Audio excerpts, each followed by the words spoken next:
everything. He was never investigated, and instead, his accomplices, who are Ruraka MP Tom Kajwang and lawyer Miguna, were the only ones held accountable. These sentiments are shared by nominated MP David Ole Sankok, who was also threatened to sue Odinga and block him from running for the country's top seat. Now, armed officers Monday night raided businessman Jimmy Wanjigi's offices at General Mathenge Drive in Westlands, Nairobi. The unknown number of officers arrived at the Kwacha Group of Companies offices at around 9:30 p.m. Images grabbed from CCTV footage and shared on social media showed several armed officers standing outside the gate of Wanjigi's offices, ostensibly waiting to gain access. The motive behind the night raid remains unclear. And police are investigating the mysterious body of a woman whose body was Monday evening found dumped outside the GSU Wrecking Squad camp in Kimbo area in Ruiru, Kiambu County. The body of the young woman, believed to be in her early 20s, had been stashed in a sack and put in a black suitcase with her hands tied from behind. According to police, the body had a written message suspected to be from the killers that read, "Bwana ya mtu ni sumu." The sub-county police commander said the woman might have been killed elsewhere and dumped alongside the perimeter wall of the highly guarded GSU Wrecking Squad station. According to locals, the body was discovered at around 5:30 p.m. by pedestrians who notified the police. The body has been transferred to City Mortuary as investigations continue. This is Newswire. Dennis Aseto.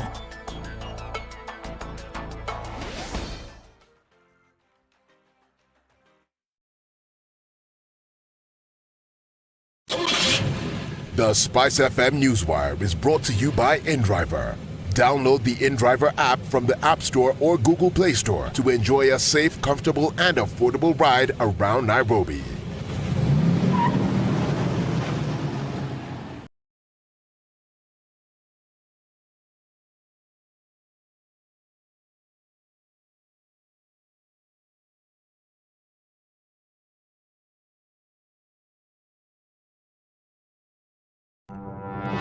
If I'm found guilty, there is no problem. I'm willing to serve. I have no problem. Jails are meant for human beings. They say a society gets the leadership it deserves. If you have a corrupt, crooked, and rotten society like we have in Kenya, then of course they will get that kind of a leadership. I think the president should dissolve parliament. That's the best solution at this moment in time. Dissolve parliament. All of you go home. Yes, we all go home. How are we encouraging other people who might have new and creative ideas? Young people who are making money without any government help. They are just buying their own bundles. They are going on TikTok and making money. KRA is coming after them. I've been in parliament for 15 years. We have been unable to pass the gender law. And yet no presidential candidate is talking about it now. Because we are fake. The truth is, all the men refused to vote for that law. What did Sonko do to Pumwani Maternity Hospital? Yeah, he with cleaned his it up. own money. Cleaned it with his own money. That was him as an individual. Yeah. And I did not say he was cleaning his own money. I was saying SpiceFM Nyeri.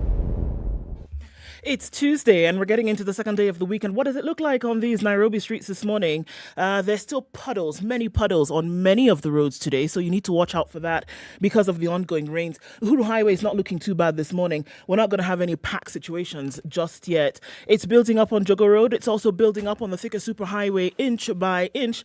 But again, nothing too crazy this morning. A few minutes after 6 o'clock, let's see what it looks like in a short while, guys. Talk to us on SpiceFMKE on Twitter. Text 40127. Let's keep things moving this Tuesday morning.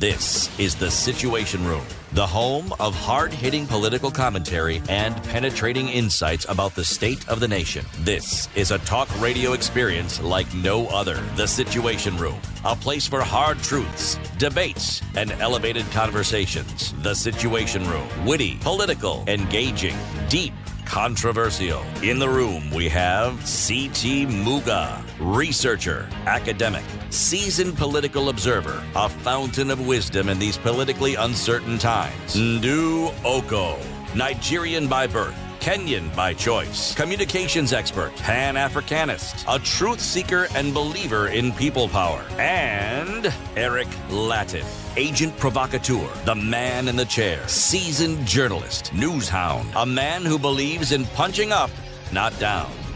This is the Situation Room, the only way to start your day. Hey, how you doing? Welcome to Kenya's biggest conversation, the Situation Room. It's the 18th day of January 2022, 9 minutes after 6. It's Tuesday. Happy Tuesday, Ndu. Happy Tuesday, Eric. Good morning. Good morning to you. Mambo vipi? Mambo poa. Mambo freshi. Kabisa. Poa. Bwana Muga. Yes. Waambaje? Mimi iko mzuri. Na watu wangu pia iko mzima. Na sisi yote iko mzima. Na mifugo wako mzima. Yes. I've simply desecrated the Kiswahili language. Oh, right. Completely Okay. and absolutely. But I have communicated. To Eric, at least. Did you leave the room at some point? Sorry? Did you leave the room at some point? No. I did not know that the salutations were targeted at my good self. Oh, no. The salutations are intended to be universal. So you... Achana na yeye. Okay. Ni mambo ambayo. If she don't want to be greeted, see, it's fine. Yeah, it's not forced, Sindio? Yeah. Okay. Sindu, how are you? City, I'm fine, thank you. Please leave these other people alone. I'm very well, thank you. This plural person. These are the people. Yes. No, you point with your lips. Leave these people. Omo, sister, you well? I'm fine, thank you. Good. Welcome to the show, everybody. Lovely Tuesday, 18th of January. We'll discuss very many things that are happening in the country, around the world. At 8 o'clock today, we have two guests joining us, and this is Senior Counsel Amenasir Abdullahi and Central Banker Mohammed Walie. They'll be here. So, on Twitter, if you follow them, one acts as if he supports the Azimio la Umoja campaign, and the other acts as if he supports the UDA campaign. So we're here. Anyway, they are people who are very, very active and consuming news politically. So we'll just be seeking their analysis. Which of those two campaigns is actually presenting things that are tangible? And let's not forget, there's the One Kenya Alliance as well. Which of all these campaigns? Let's not forget, there's Reuben Kigame as well. Which of all these let's not forget, there are very many other candidates and campaigns that will be coming out in coming days. Which of them is presenting something that makes a little bit of sense to Kenyans, in their opinion? This is Senior Counsel Amenasir Abdullahi and Central Banker Mohammed Walie. This is from 8 a.m. Let's begin where we always begin, COVID in numbers. All right, let's look at COVID-19 cases in numbers around the world, first of all. 200, increased over the last 24 hours by 3 million cases. We're looking at heavy numbers still coming out of the United States, well over 400,000 cases. And they're looking at 26,000 critical cases. In the last 24 hours, they reported just over 350,000. So we were looking at actually slightly more than that, 389,553. This is all happening where China's being very, very keen about what's going on. And yes, we know the world is still in the throes of the deportation of Novak Djokovic from Australia after then a higher court said, immigration court said, you know what? No, this is not going to happen. The whole world is here for this tournament. Everybody else who is participating has been vaccinated. These are the rules of the country. It goes beyond an individual. So he's had to leave and has landed in Belgrade after that and says, he'll see, because you have the big Grand Slams coming up in the next few months. What's going to happen then when they go to Roland Garros in May? What's going to happen in Wimbledon after that? What's going to happen in the US Open after that? What's going to happen? And that's the question. If the rules are going to be that whatever country then you're visiting, the rules of the nation are that you be vaccinated, then you choose to participate or not. This is also happening at a time where Beijing is being very stringent about who comes in and out of the country. City officials are recommending people stop ordering items to be delivered from overseas. So we're talking about your normal online shopping, your Amazon, your whatever. Hold on for now. This is after a local woman may have been infected by Omicron after opening a parcel, they said. What? Exactly. They repeated the theory that COVID-19 could be spread internationally on imports of frozen food, something many scientists had previously questioned. Officials say the woman who tested positive had no history of travel. They added they found traces of the virus on the package that she received. The infection comes less than 3 weeks before Beijing is set to host the Winter Olympics. Monday, China announced that it would not be selling tickets to members of the public for the Games, a part of virus control measures. Only people invited will be allowed to attend. It is not yet clear how they will be selected or whether they will have to quarantine. The case is so far the only one here to have been recorded with the highly contagious variant of COVID-19. Can you imagine? They've been able to keep things under wraps over the last 7 weeks. This is the first case of the Omicron variant in the whole of China. So you can imagine how careful they've been and how much more careful they will be going into the Games. Back on home turf, Uganda suspends COVID testing over the gridlock. We saw the kilometers and kilometers of vehicles on the roads, truck drivers trying to get where they were going because of the mandatory testing at the Malaba and Busia borders. So a statement Monday, Charles Olara, who is Uganda's Director of Health Services, said that after congestion was reported at the borders, they were going to stop this, giving the poor performance of antigen amongst non-symptomatic individuals and the continued buildup of trucks on the Kenyan side of the border, creating another super spreader scenario. Now, this is one that is trying to test bit mad. people. Okay. Everybody's lining up. They don't have symptoms.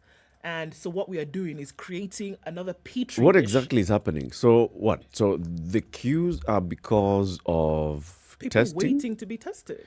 Because you must test to cross the border. You must test and be Negative to cross the border. So what has changed now that was not there in 2020, 2021? Apparently, they wrapped up these stringent measures. They amped it up just a little bit and said no going through without this. But that has been there. Well, we're looking at a time where there's been increased traffic. And this is one of the things that they said. You know, what's increasing the traffic? More vehicles coming in? I don't know. No. The number of vehicles, unless there's something major that's happening in Uganda that then has required, shipment of goods into Mombasa that then go into Uganda, nothing really can explain this sudden spike. The traffic jam has persisted despite last week's decision by Uganda to suspend a COVID-19 testing fee, which Uganda had only introduced in late December for truckers. Right. So it was not there before. The introduction of the fee led to a strike by the truckers who claimed it was discriminatory and exploitative. The truckers called off the strike Tuesday last week after 11 days. So on the Uganda side, at least, it was not a requirement previously. And then it became so. And now they've said, they went on a go slow. Causing too much drama. Shut it down.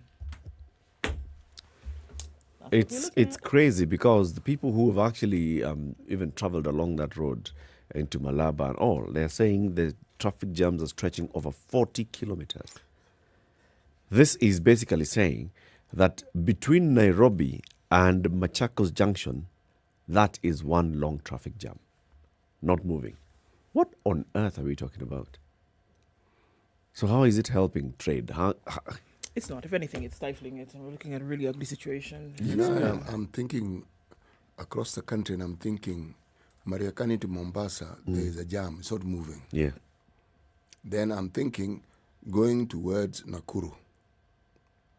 You go past Limuru. There's a place called Hindu. And I'm thinking, God, that's a world of traffic. It's madness. It doesn't even take a day to clear it. No. There's your question is a valid one, Eric. What really is happening? Because we didn't start having COVID last year. Trucks haven't been moving across the border from last year. This is something that happens every single day. So what really is happening right now? Remember this, why would they introduce this whole issue of, we want you to start paying? Remember December is when we had that small tiff about eggs. Yeah, and other things. By the way, it doesn't stop just with the eggs and the milk. Huh?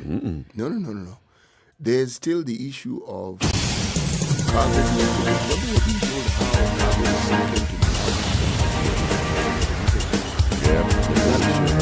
Uganda's protesting. So there's something that's really not genuine. But there's somebody who's benefiting. Yes, these aren't the problems. Everything that we're hearing, these are the symptoms. There is some decisions being made somewhere, and the Ugandans feel that we shall. And they have decided this one, we are going to put it down, and we are not. Let's take a break anyway at 19 minutes after 6. Are you watching the show online? Are you following our conversation online? SpiceFM KE on YouTube and Facebook, and also the conversations on Twitter, SpiceFM KE. Time for us to take a break at 19 after 6. Take a look at the weather, and then we look at the newspaper headlines. Good morning. This is the Situation Room, the only way to start your day.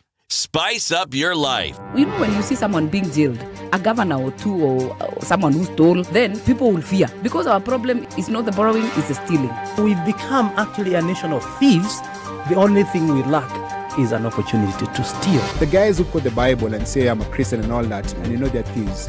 Return what you have stolen 4 times. If you know that you have property or anything that you have stolen, just return and say, my God does not allow me to hold stolen things. We are also a reflection of you, because you elect us. You know, we don't get into our office by ourselves. We are a reflection of the people who elect us. We don't want to go to the streets. We have a constitution that enables us, assert our will.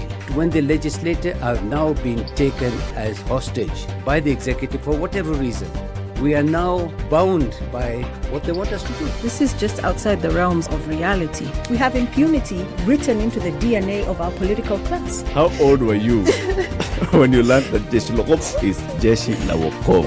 I can't say it very well. No, you to Jeshi Lokop. And everyone knows.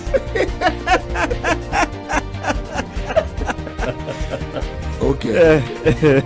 This is the Situation Room, the only way to start your day.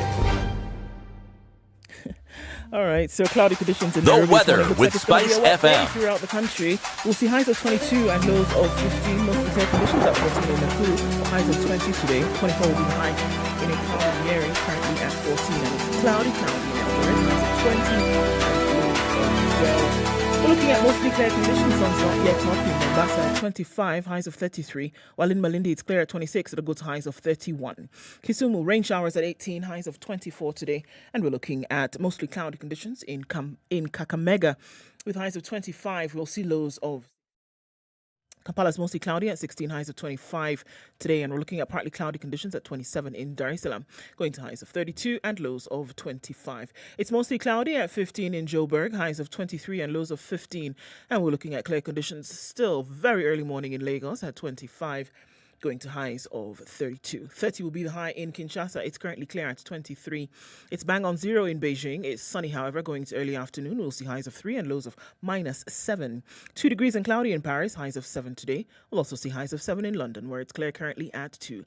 It is also 2 degrees in New York. It's, however, still Monday night. Coming into Tuesday, we'll see highs of 5 and lows of -2. Spice FM. Spice up your life. Mature, intelligent talk every morning. Spice up yourself.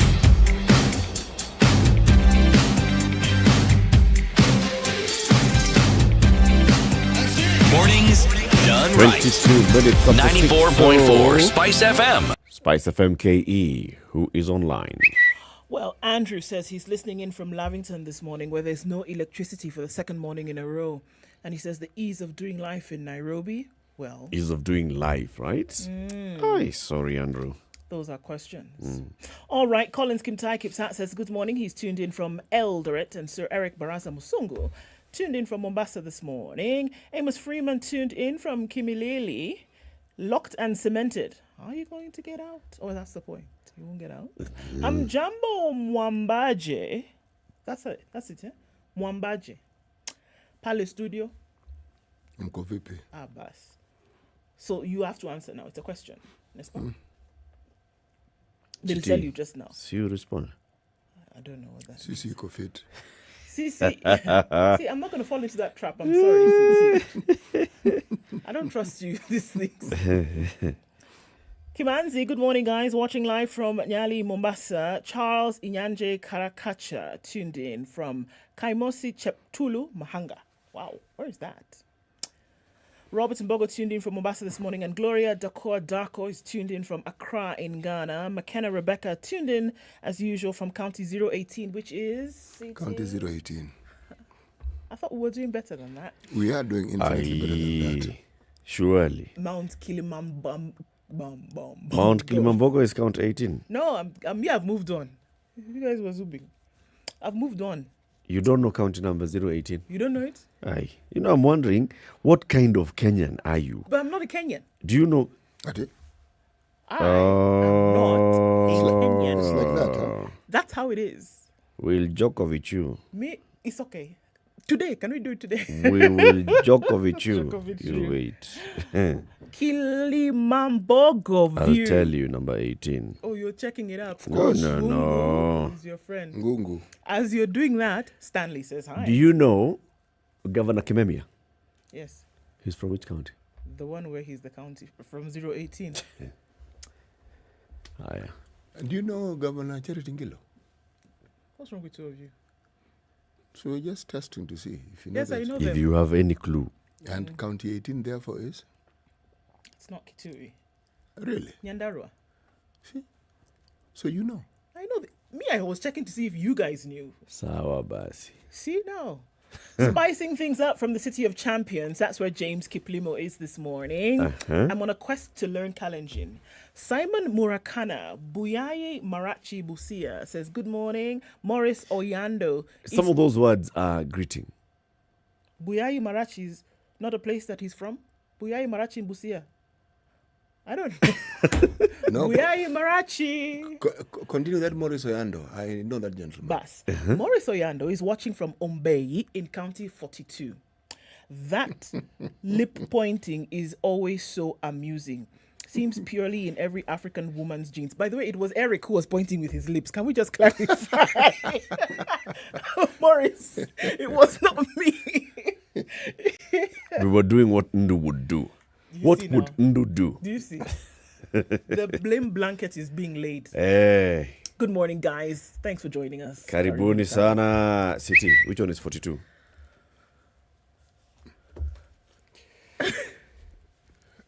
Kawaida ni kama sheria. You know, these morning quizzes of this county quiz ya kila asubuhi. We've not done it for a minute. We haven't done it for a minute.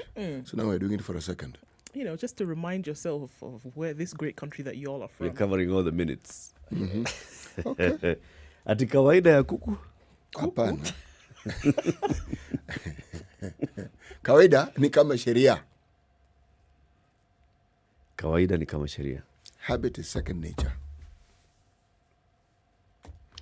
Simple, but profound. That's very true. My basketball coach used to say it takes 21 days to form a new habit, and then it becomes like your second skin, which is kind of like what you said. Yes. So then you pick it up and it becomes like a part of you.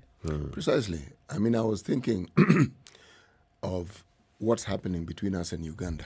Remember, before the president of Tanzania visited us, we appeared to be having similar problems. Remember? The tiff and taff and this and that and the other. But this one with Uganda seems to persist. And I was thinking, there are habits that people within our system of government have acquired, habits that are profitable to them, and they are not going to let go easily, especially in an election year, especially when some of them are purposing to actually vie. They've received the call, okay? The ground has spoken, okay? And they want to respond, and they know the ground receives libation in the form of Kenya shillings. So they are going to pursue it with every fiber of their being. And these are the considerations about international relationships, good relationships with your neighbors. Yeah. As we say in Kiswahili, that is yours. Mchezo peke yako. Yes. Okay. Interesting though that some observation. Over the weekend, there is a senior military officer in Uganda called Lieutenant General Muhoozi Kainerugaba. You know that is a 3-star general, 1 star away from being the top man. Full generali, kabisa, Yes. kabisa. Yes. General Muhoozi Kainerugaba is very active on Twitter. A couple of some time back, he posted on Twitter a photo of he sitting next to President Uhuru Kenyatta and they were having some banter. Over the weekend, he said, my big brother Uhuru Kenyatta is a very good leader, of Africa and the region, is sharp. Following day, he tweeted and said, my uncle, Yoweri Kaguta Museveni, is a very good leader. And anybody who is fighting that man knows that he's fighting my family. It is instructive to note that General Muhoozi Kainerugaba is a son of President Yoweri Museveni. Uganda has some issues. They've closed the border with Rwanda. They have some issues with Rwanda. They've had issues for quite some time. And now Uganda seems to be having issues with Kenya. Yes. And the general is talking about the two leaders as being very good friends. Okay. Sisemi kitu. Let's take a look at the newspaper headlines. This is how you can get to access the Standard e-paper from wherever you are. www.standardmedia.co.ke. What's in the papers, Ndu? Quite a lot. Do you remember the other day when I believe it was Justice Ogunda who had said that Odunga, who had said that they were looking at this basically gave a ruling that your time served will not count to your sentence upon resolution of a case, right? Yep. So the only thing that would allow you have a reduced sentence was on good behavior, etc., right? Yeah. Now, Chief Justice Kome wants good inmates released to decongest jails. I think this is interesting that these are coming just, barely 7 days after each other. Chief Justice Martha Kome has asked judges to decongest prisons by reviewing the sentences of convicts with good conduct that are legible for legible for community service. She told judges to visit prisons and review files of inmates who can do community service and be productive to society. All the resident and presided judges across all stations should visit prisons and see how you decongest the prisons, review the sentences, and look at those with good conduct that are eligible to do community service. So there are two things that are happening here. One, the prisons are over full. We have a population problem.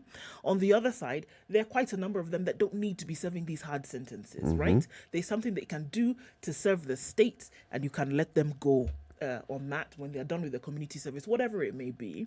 Then you can let them go because, let's kill two birds with one stone. So she was addressing judges in Mombasa during the 17th annual High Court Leaders Conference. She cited corruption and delays in delivery of judgment among major hurdles in the judiciary. This continues to be a bone of contention. She says, there are many things that we battle with, but this corruption thing is the bane of our negative existence. The enemy within us is corruption, lack of transparency and accountability, and bribes, and not being able to deliver judgment within the set timelines. She noted that there have been continued complaints of allegations of misconduct by judges and judicial officers that bring the integrity of the judiciary into doubt. Going to continue being a scarlet letter on the chest of the judiciary for a long time until it's, adequately dealt with. So those are the two things that she said, and hoping that judges will start to look at that to decongest prisons and get people who don't need to be serving these sentences out. At the same time, she says, we're wearing this scarlet letter, folks, and it's going to take a while to get it out. So what time will the judicial officers get to go to prisons? So when they have how many cases that they're currently working at. So there's so many things. You're trying to sort the backlog. You're taking on new cases. Now you've been told to visit prisons, go through each file and see. Tick, tick, you can do community service. But anyway, it's important that also, judicial officers, when they are deliberating on these things, they employ some of these empathetic approaches. Remember the case we heard of that woman who was arrested by Kanjo people in Thika. Right. Just because of going to throw garbage somewhere, and she was in a garbage dump. She was arrested. She was taken in, and it was what, something ridiculous. Either pay 250,000 shillings or go to jail. Or go to jail. And some of these things you look at the cases that we've had, for example, of women who are then arrested and they have to go through the entire process, go to court, What's happening to the children? The children are being affected. The children are left homeless. These are some of those things that we say, okay, yeah, there's a law, but also how much leeway does the law give a judicial officer in exercising their mandate? You know, they remember yesterday when we were talking with Mheshimiwa Sakaja, and there was this talk about equal opportunities and tribalism. That's a discussion we should have actually prolonged, because if you look at the so-called developed countries and why it is the subject of tribalism doesn't take center stage, it's not that they don't have tribes, they do, but they're not poor. Tribalism is not the problem, it's poverty. People are poor. So when people are poor, Eric, you mentioned lowest common denominator. Where do you think, Sakaja mentioned it, where do you think they are going to head? Now, when you have a situation where you have that background of poverty, and then you have the impunity that seems to accompany anyone in even a thimble of authority, what do you think is going to happen? Do you think they're going to sit and be concerned about and say, you know, this lady, this vegetable she's selling is not a hobby. This is how she lives. Have you seen how the Kanjo people treat hawkers? Hey, Most inhumane. It is inhumane to the nth. You can't believe it. They'll trample on those tomatoes. They'll walk over those vegetables. It's something you need to see. It's horrifying. It is horrifying. And the way they handle those people, you are slapped and pushed and kicked, and you're thinking, did this person kill someone? Now, that ought to tell you with great clarity the mindset that you find. Now, that's an extremity, but it exists. It does exist. Someone has authority, that is how they think they should actually use their authority. Heavy-handedness. Let's take a break, right? It is 24 to 7. Let's take a look at the traffic. We'll look at the other newspaper headlines shortly. This is the Situation Room, the only way to start your day. Spice up your life. Did you know that the largest number of incidents of state brutality occurred in the context of enforcing COVID-19 virus prevention control measures by police officers? In 2021, the Independent Medical Legal Unit IMLO documented and processed 198 cases of alleged state brutality and violence. That marked an increase of 31.31% from the previous year. Over the last 2 decades, IMLO has assisted over 5,000 victims of torture, cruelty, degrading and inhuman treatment through the support of a national network of professionals that include doctors, trauma counselors, lawyers, human rights monitors and journalists. For inquiries and clarifications, please contact IMLO's communication team through the contact line 0724 256 800 or visit www.imlo.org.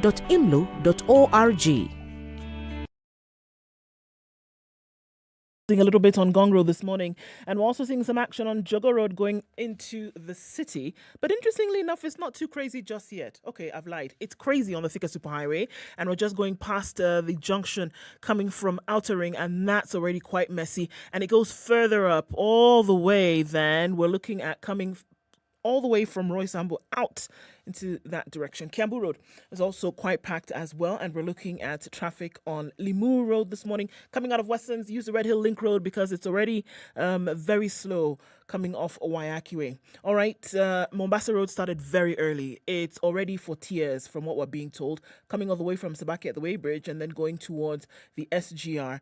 We're also looking at an accident, unfortunately, that happened at Enterprise Road, Kampala Road Junction. Townbound is blocked already, so watch out for that. Let's talk in a bit, guys. Talk to us on SpiceFM KE on Twitter. Text 40127. Want to keep things moving? Let us know what's going on. Spice and everything nice. All right. Okay. SpiceFM. Spice up your life. Mature, intelligent talk every morning. Spice up yourself.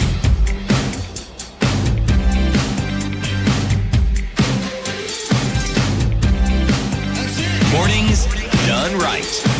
94.4 Spice FM, Nairobi. To 7 o'clock. So remember the Kenya's marathon champion cross-country champion Agnes Tirop, who was brutally killed at her home in Elgeyo Marakwet, Iten. Now, in honor of Agnes Tirop, the Ministry of Sports organized a symposium, a conference in Diani, the coast, and it was called the Agnes Tirop Conference, organized by the Ministry of Sports in Kwale, to look at gender-based violence, especially in the sports fraternity. This is where very many people spoke, and there were some statistics that showed that coaches and managers are the biggest perpetrators of violence and exploitation of athletes. The Director of Public Prosecutions said his office needs adequate evidence to prosecute gender-based violence cases, and he says most GBV cases involve people who are well known to the victims and who interfere with evidence that could secure conviction. So, by the time a file is arriving at the DPP's office, he looks at it and he thinks, all right, so do I have compelling evidence to take before court? He says, most of the times, I don't have this. Now, the DPP was making those remarks at that conference yesterday, where he said some complainants in such cases are not courageous enough to lodge their cases. His office can only present cases to the judiciary when they have adequate evidence. Now, what does he need in order to get adequate evidence? Some of the conversations that also happened came from Supreme Court Judge Lady Justice Njoki Ndongo, who said JBV has been on the increase, especially in sports, and Parliament needs to pass bills and adopt policies aimed at promoting gender equality and protection from discrimination within sports. Have you heard any solution? From just what I've read, maybe there was greater detail here. So what is it that the DPP would need so that if you receive a complaint of gender-based violence, even from the cases that we've now had, the consolidation, the police officers and the police service rolling out this one-stop shop, come report GBV, if there's a medical examination, it takes place within the same place. All this evidence gathering takes place very fast. You need, first of all, a courageous victim, and you need a high threshold of evidence. And you need unequivocal support from those who are gathering this evidence from the victim. And unfortunately, even as they were saying that, they don't have enough evidence, we also unfortunately have a historical pattern of non-support of these victims, unfortunately. So it's the hard evidence as well as the soft skills that are needed, and even when the police launched the GBV officers just a few months ago, I think I'm hoping that this is one of the things that they took into consideration as well, so making it fast. Need a lot. Yep. City? I'm looking at an article in the Business Daily regarding insurance. It's an article written by Sheila Gato, fixing Kenya's costly third-party motor insurance vehicle. And in an article, she compares a problem that we're having in Kenya with a proposal to increase motor insurance by 50% this year. Yeah. So if you're paying 50,000, add 50%, it'll be 75,000. Just continue with that. She compares it with Botswana in 1987, January, when they had a similar problem. But theirs was even more, because what the government of Botswana at that time, they determined to increase it by 600%. Now, the issue that is being highlighted is actually summarized in the statement that I'm about to read.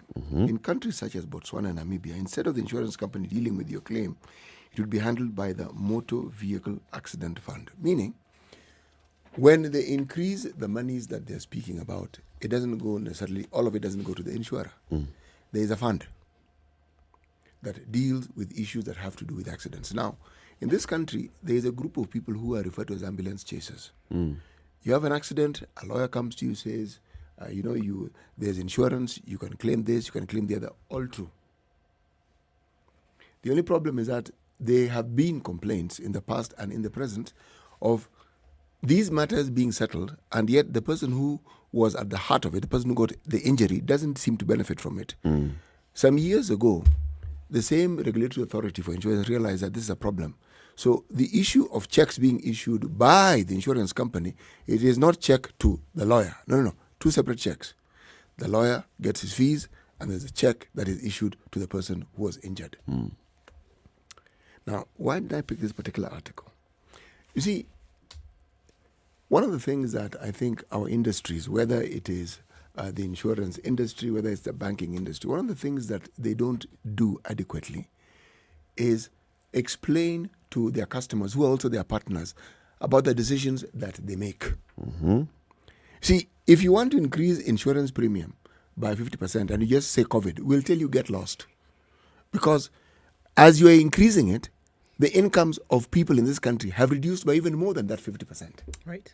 So what exactly are you saying?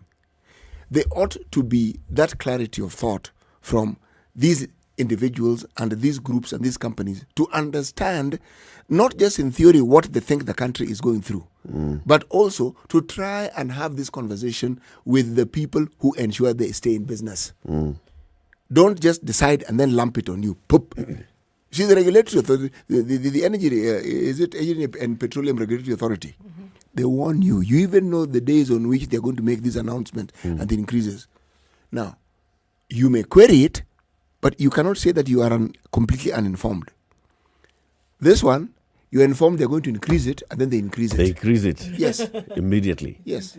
But also, I think one of these days we have these insurance sector players in the studio to explain what exactly do they mean when they say that they are experiencing losses or drop in profit. What's happening? Yes. Eric, you know the drop in profit they don't even talk about. They talk about say losses. loss. And the losses are not true.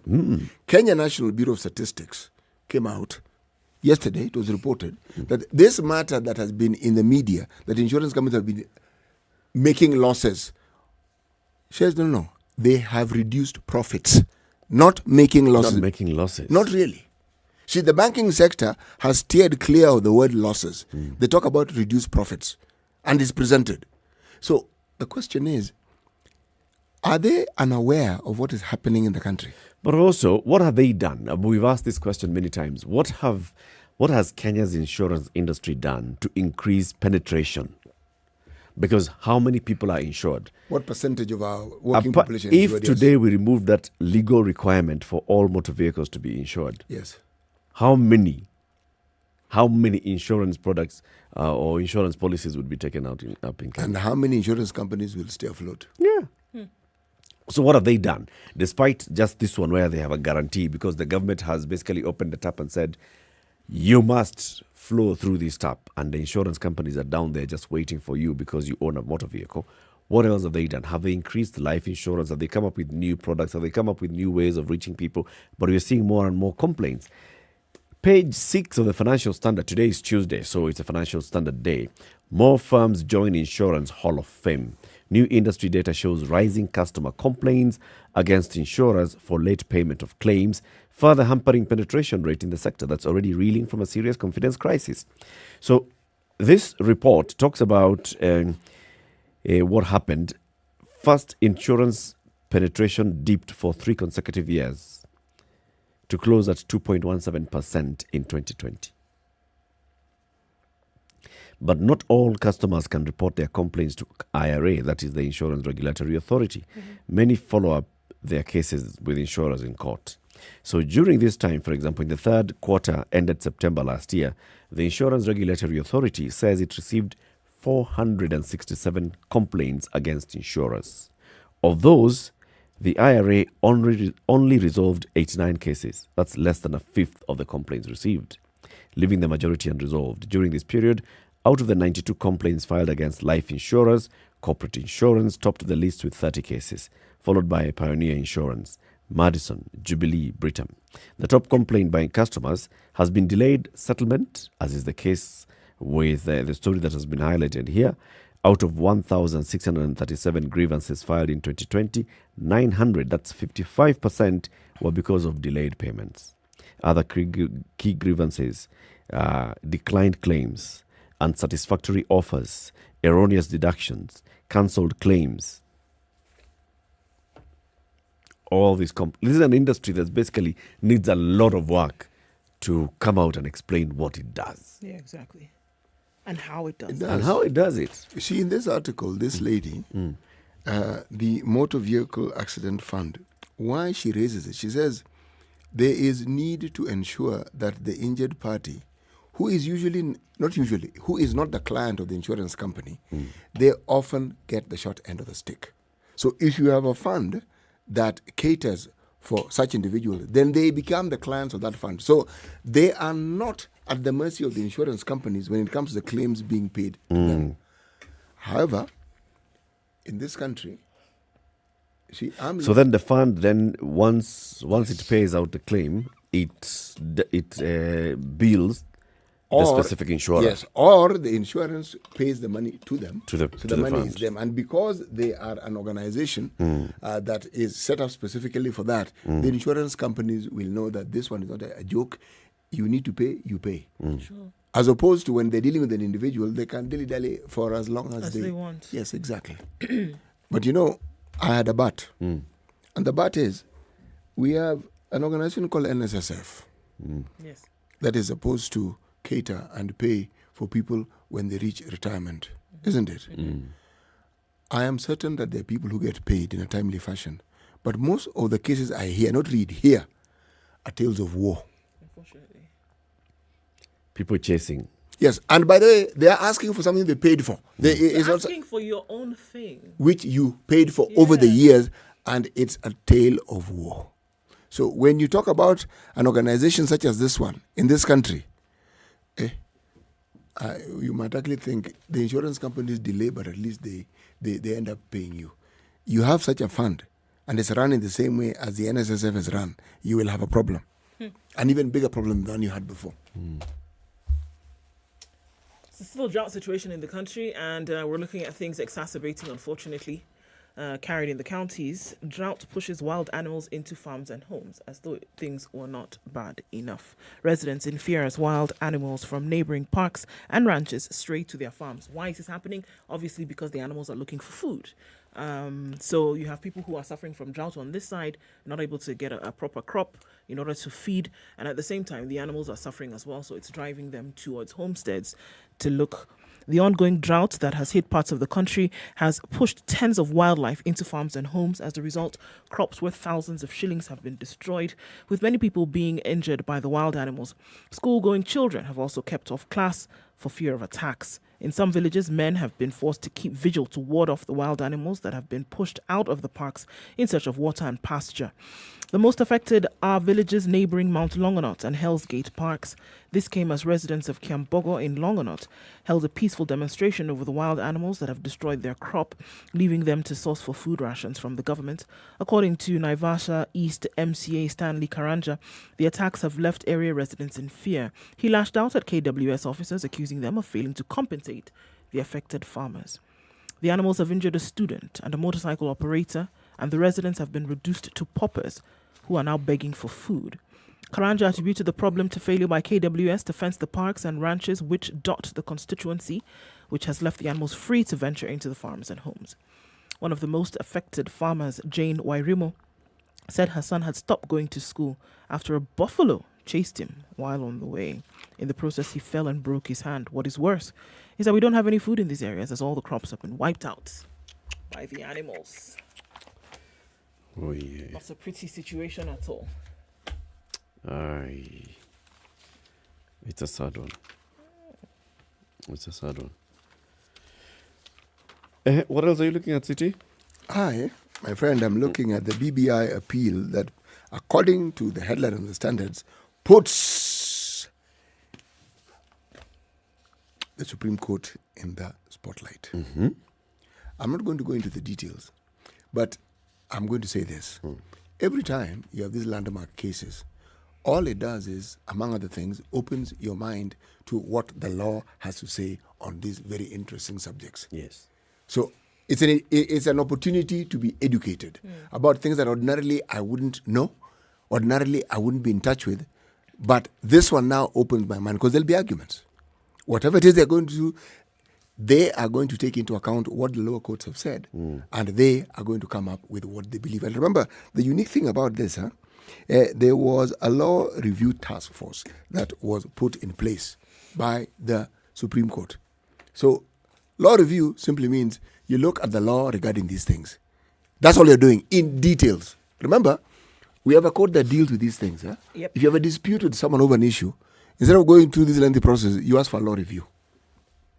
Let that particular judge look at this thing and say, Danny, according to our laws, you have broken the law. This thing doesn't hold. So it will be nice to hear what the law review came up with, and then it will be nice to even understand how it is that the Supreme Court judges will reach the decision that they are going to reach. Interesting times ahead. Indeed. It's also interesting that some of the parties in this particular case are already complaining that they haven't been given sufficient time to present their case before the judges. Remember, this is a landmark. I mean, it's going to determine whether we actually go into amending the 2010 Constitution or not, and the extent to which we amend the Constitution, if at all they say yes, and various other determinations. Now, they are wondering, have we been given sufficient time to appear before the apex court, where we have nowhere else to go after this, to present the case? Of interest, among the people who will be affected by the BBI is the judicial system. Because there were certain changes that had been proposed within the BBI. Yes. And remember, the judicial system had also asked for some changes. For instance, the Supreme Court had asked to have 11 Supreme Court judges. Threshold of quorum still remains at 5, but they had asked for 11. When you bear into the when you take into account attrition, somebody falling sick, somebody having other duties, 11 is a good number.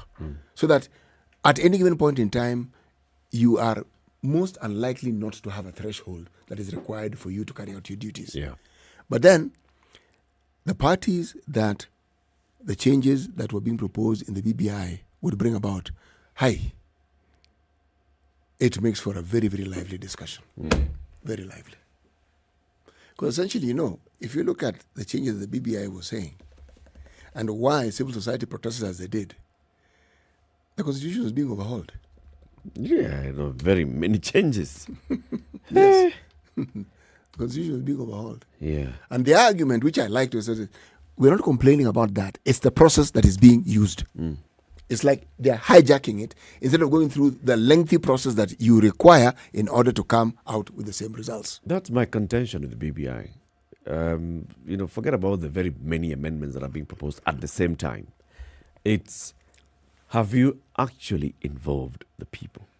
Yashpal Gai taught us that this is the best way to write a constitution.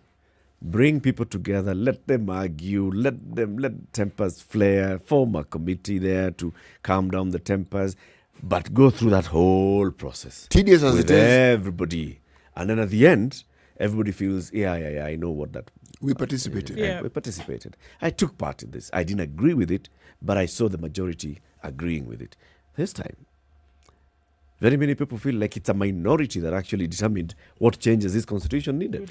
And that was likely to bring a problem, and it did. Because you feel it's being shoved down your throat. Yeah. And you're saying, but wait.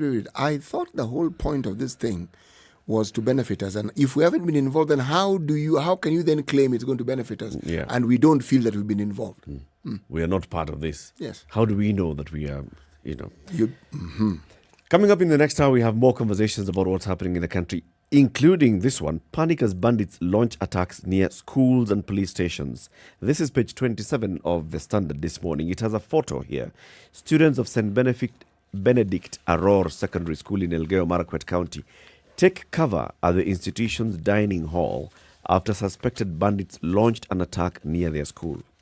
Now, if you look at this photo, students are all lying down, some trying to hide under the tables because they've heard gunshots outside. I mean, akin to what the kind of images that we've seen during terrorist attacks, this is what we are seeing children in school doing, lying down. Why? Bandits have attacked their school. Why? They don't know. Are they cows? No, they are not. Does the school keep cows? No, it doesn't. So if these are cattle raiders, why are they going into schools? And as we talk about all the kind of insecurity and the effect of insecurity and the government assuring that security is in order, the people of this area in Kerio Valley, in Lamu, are not at peace and they're not enjoying security. So the government ought to remember this. Keep it right here for those and more. Good morning. It's 7 a.m.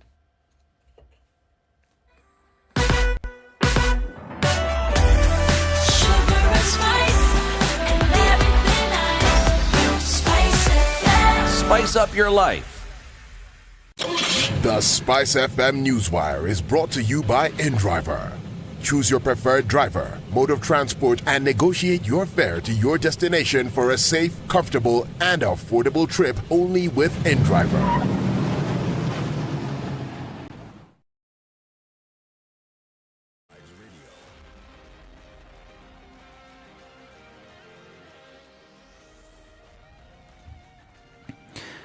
This is Newswire. I'm Dennis Aseto. Kenya and Hungary have agreed to work together in various sectors for the benefit of its citizens. President Uhuru Kenyatta cited education, agriculture, health and business as sectors that will benefit from the partnership. President Kenyatta said the Hungarian government has agreed to increase the number of Kenyan students funding to 200 a year from the original 100.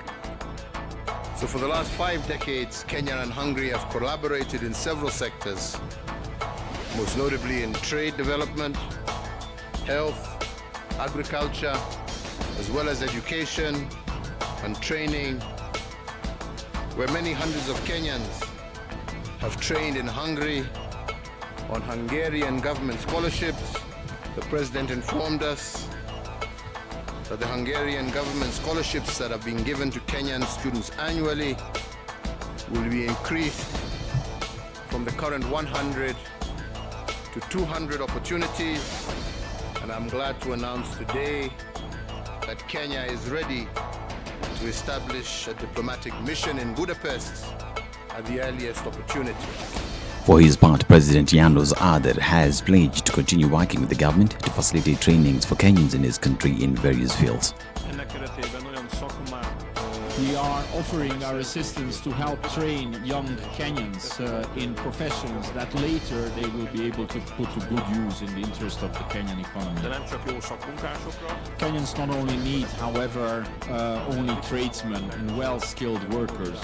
Your society, your people also need well-trained graduates, intellectuals. Now, ODM leader Raila Odinga has welcomed the support from 30 governors who backed his presidential bid. Speaking in Naivasha, where he met with the 30 governors, Raila said that his aim still remains to implement the Building Bridges initiative, which will make the country a better place, just as devolution did. Raila further said that by working with the governors, they'd be able to better the economy and make the country self-sufficient in food production.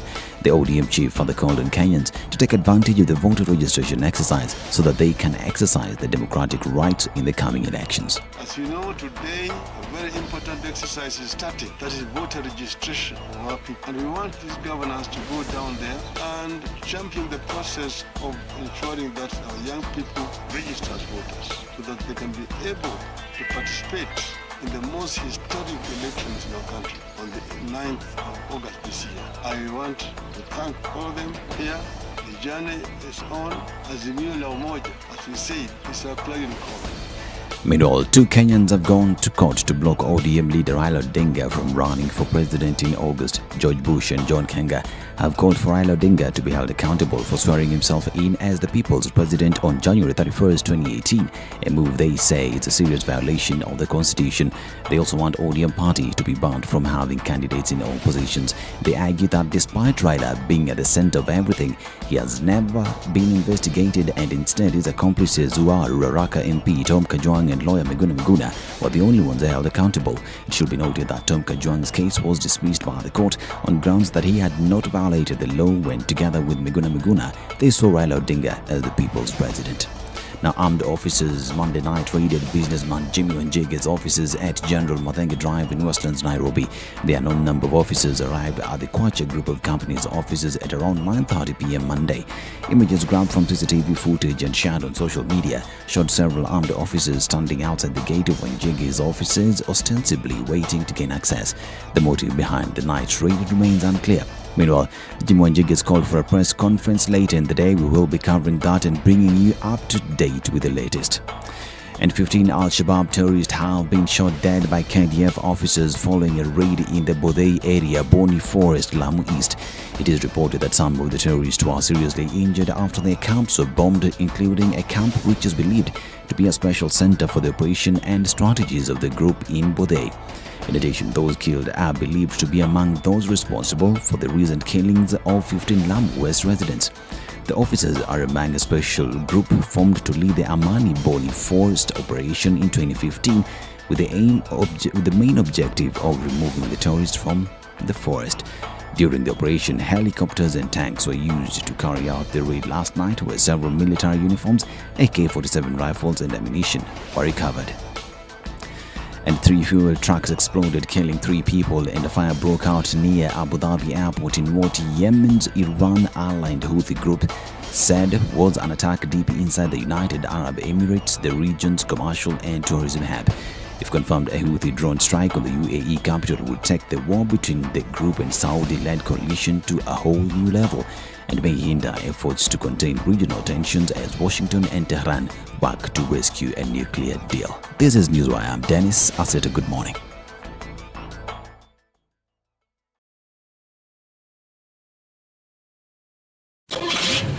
The SpiceFM Newswire is brought to you by InDriver.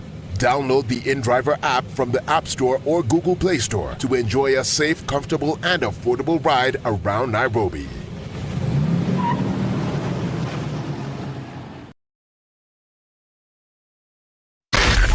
Spice FM, Nakuru. Seeing a build up on Uhuru Highway this morning, going towards the city, all the way through to Westlands, actually, coming from the Nyeri Stadium roundabout. And not to forget, there are puddles still, most parts of the roads as we're going ahead with construction because of the recent rains. Looking at the Thika Superhighway, that has already built up quite significantly. And we're also looking at Kiambu Road, which is quite packed this morning. Limuru Road is doing its thing in and outbound traffic. Coming out of Westlands, it's crazy as well. The Expressway, then also looking at Mombasa Road, that started very, very early this morning. And we're looking at a sticky situation everywhere you look, really. It looks like Tuesday started with a bang. Let's be careful wherever we're going this morning. Watch out for those puddles of water. We never know how deep they are. Talk to us on SpiceFM KE on Twitter. Let's text on 40127.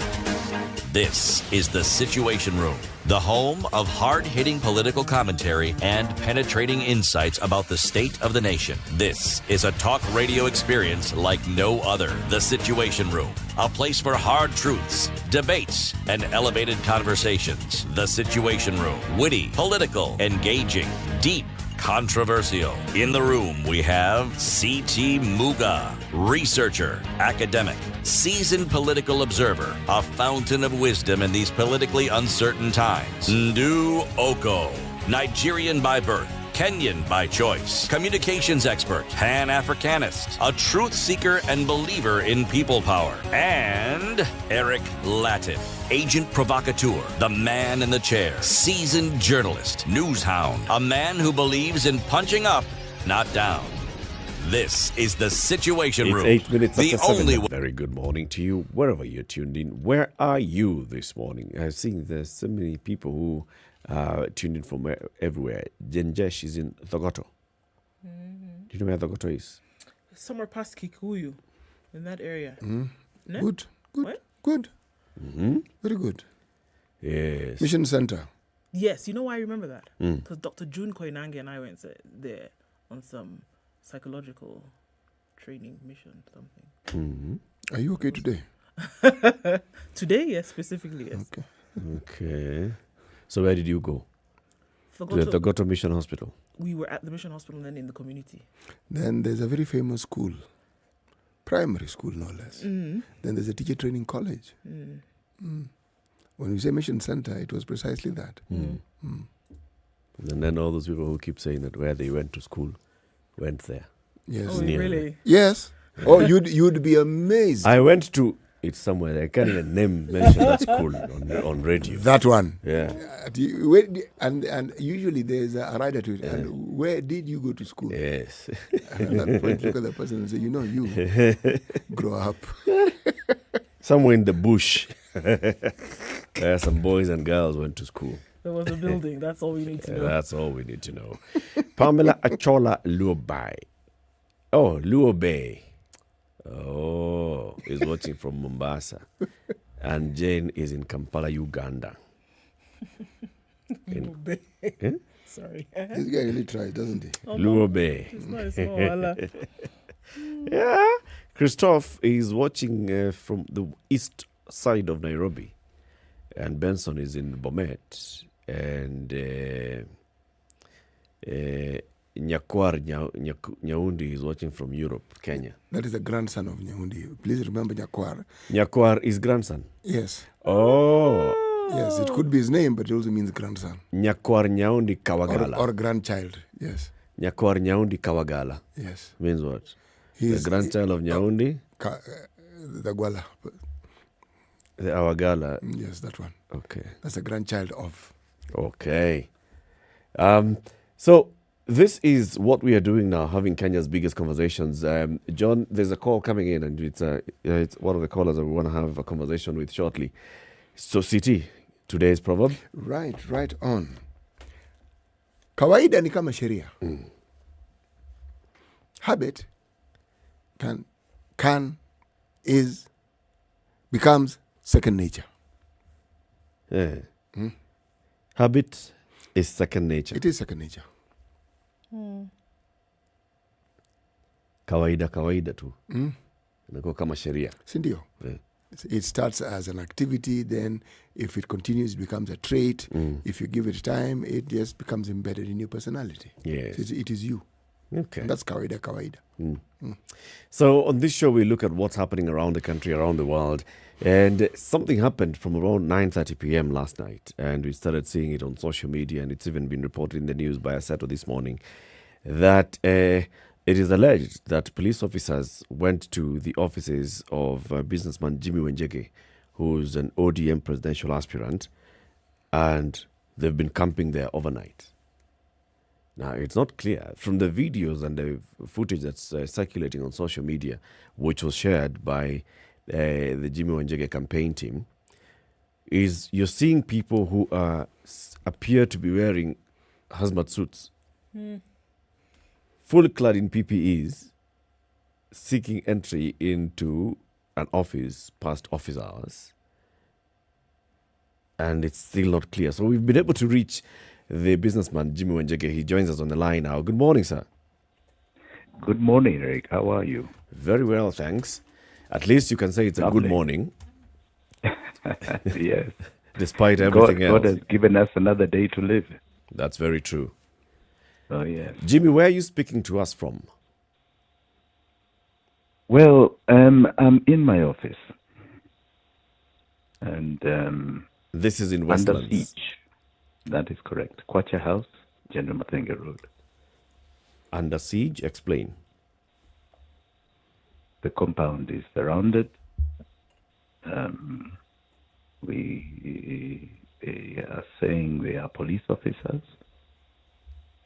They say that they want me, and they're not telling my lawyers why. So we thought it was very dangerous for me to leave late at night. After all, if they're unclear what their intention is, why should we surrender to them in any manner or form? They haven't come properly. They haven't come with any documentation. As you articulated very clearly, they are dressed in spacesuits, armed to the teeth. We don't know their intent. In fact, the most they have told one of our lawyers is that they want to take me to write a statement. That is a very simple thing. All they need to do is give me a summons, and I would have appeared to write a statement. Jimmy, if you don't mind, just give us a chronology of this siege, as you call it. When did it start? What happened? We understand it happened from last night. So, last night, what were you doing? What happened? How did they gain entry into the office? We were in a conference. It was about 9:30 with part of my campaign team. They'd come to see me from my campaign offices. And they had come to tell me about what they had strategized. We were drawing up a strategy over the next 1 month. And was suddenly told that there are police officers at the gate. I said, police officers? He said, yes, they've identified themselves as police officers. And they've come in what looks like police cars, the Subarus that we all know. Mm-hmm. And they want me. And they believe I'm in the compound. So they forced themselves through the gate. They came in, maybe about 20 of them. They had about 4 or 5 cars. And they have been here all night. Are they This morning, they seem to be increasing in number. And outside, it seems we've got some Wananchi who have also come. Because I guess this has been all over social media at night. Are they marked vehicles? Are those, you're saying they're Subarus, are they GK vehicles or are they unmarked? No, they're not GK, they're unmarked. And did they produce any sort of identification? No. Jimmy, you've said that they have said, right? So who has had a conversation with them? Somebody from your team who has talked to them to inquire from them what they were after? We had lawyers. We have had 2 lawyers here, and they talked to them, and this is what they stated. Okay. Did they give the reasons as to why they wanted you to come in and give a statement? Firstly, no, as I said earlier, all they said was simply that they want me to go to CID headquarters to write a statement. Mm-hmm. They did not say what it's about. They didn't say why it has to be at 9 at night or 9:30 at night, or why tonight. They said they had delivered summons. We have not seen any summons. They could not show a copy of any summons. Mm-hmm. So we were wondering, why would they come to me in this manner? I am a non-Kenyan. I am a political candidate for presidency. Why would they come to me at this time of night when, if it's a question of writing a statement, they just need to issue a summons and I will appear. Even a phone call, I would have appeared. So, Jimmy, these people, if they came in unmarked vehicles, they are clearly camouflaged, wearing hazmat suits. Correct. They have not produced any sort of identification. Correct. How do you know they are police officers? That's the point. All they would tell my lawyers is that they are bona fide police officers, but they did not show them anything. Now, I'd assume, Jimmy, what is most interesting. Yes.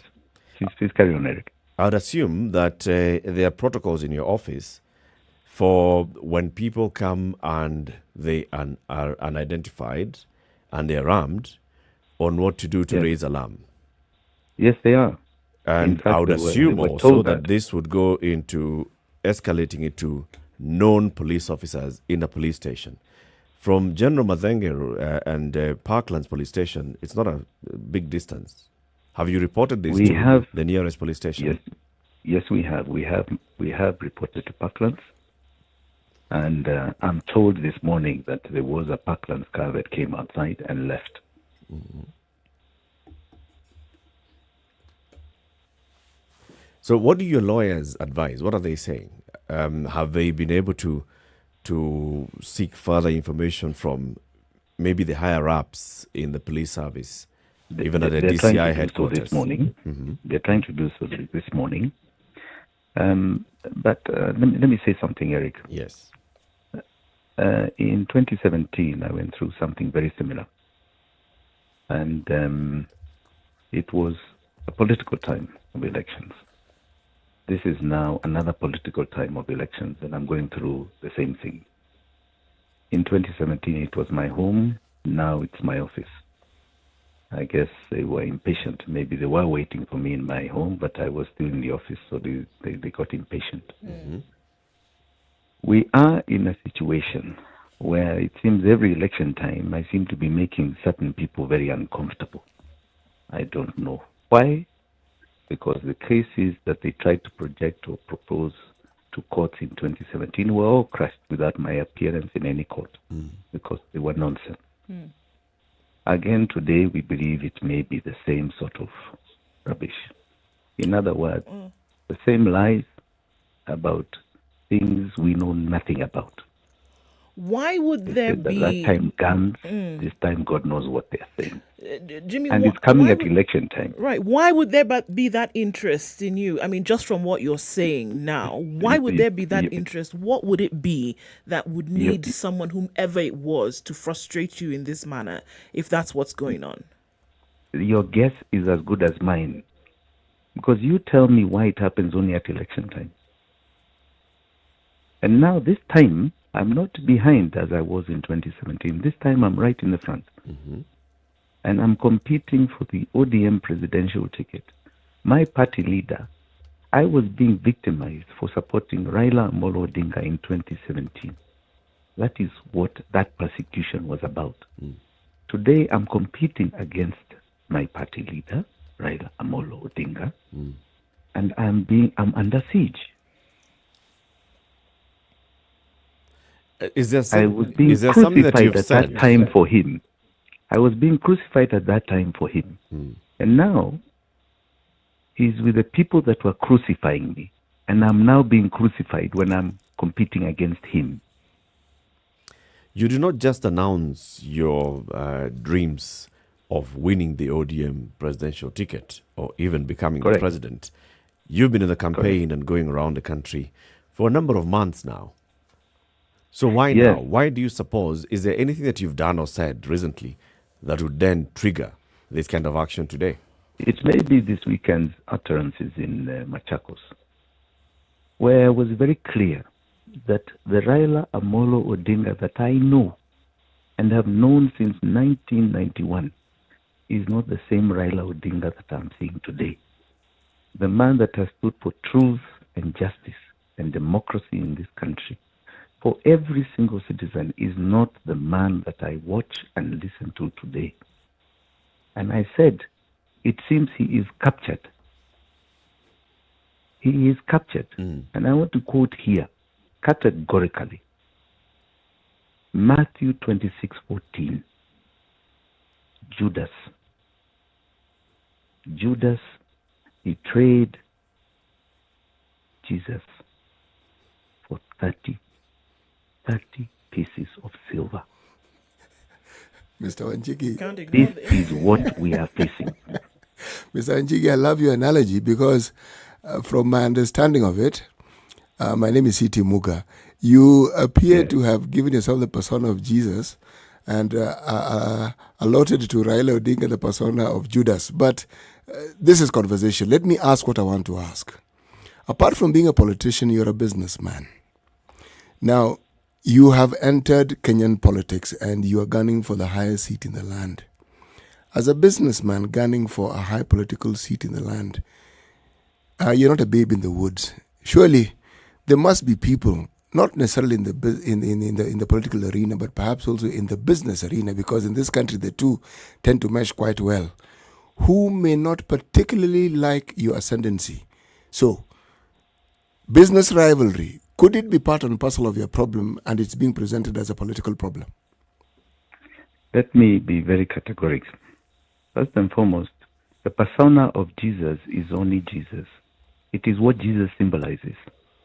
If you recall in 2013, Raila Amolo Odinga, in an entry after the elections, after William Mutunga had declared Uhuru Kenyatta's the victory, and in terms of a declaration of his victory.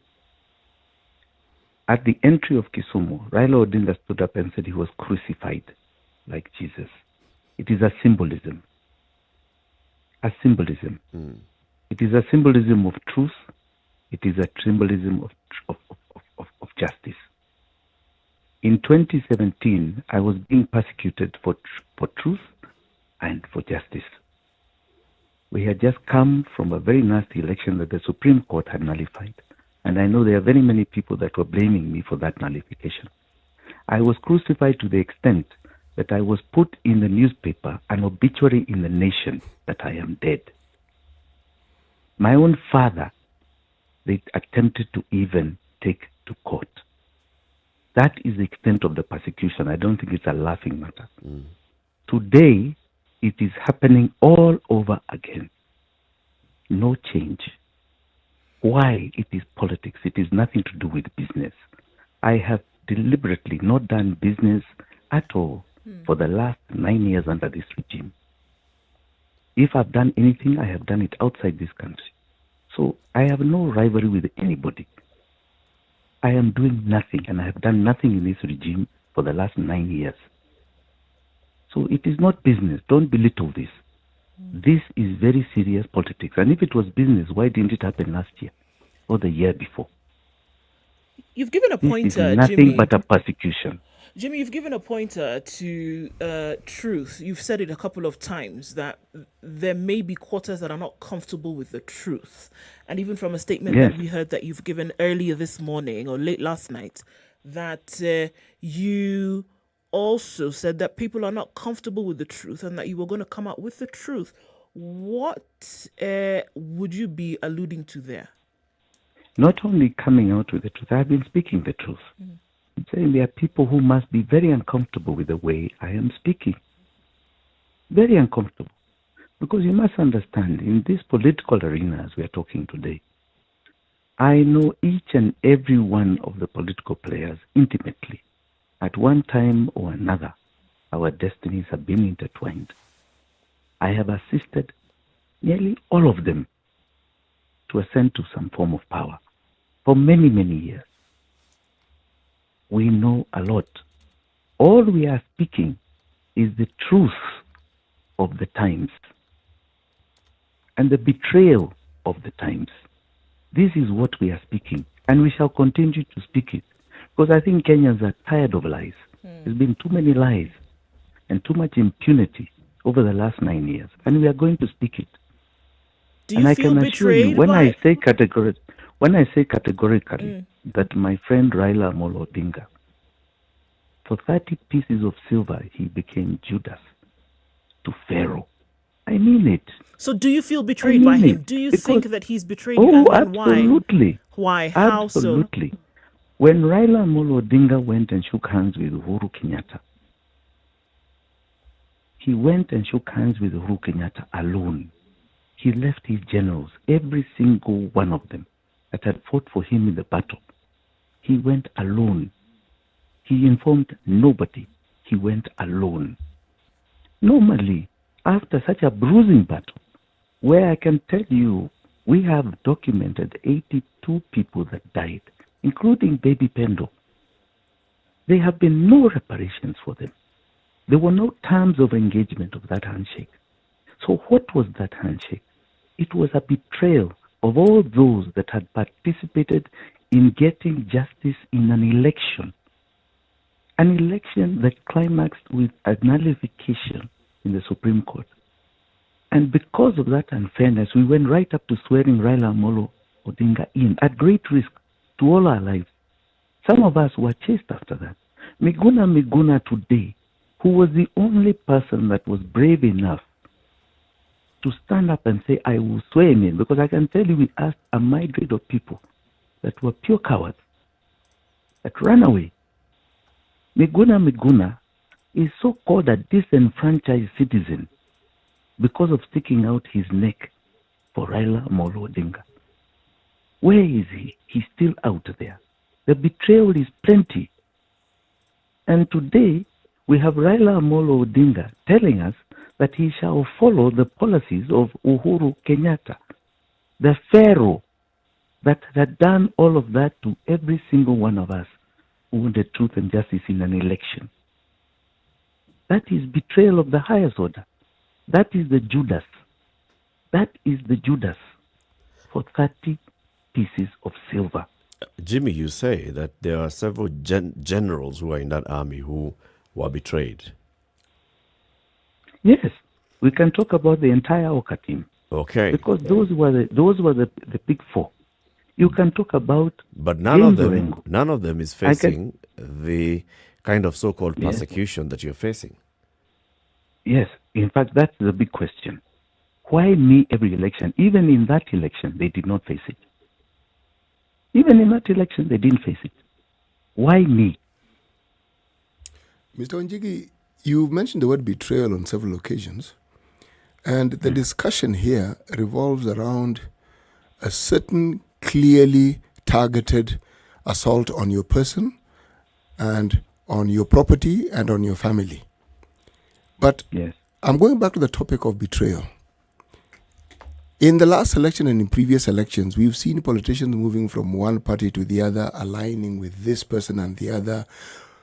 We've seen it with Mudavadi, we saw it with Kalonzo. It happens all the time.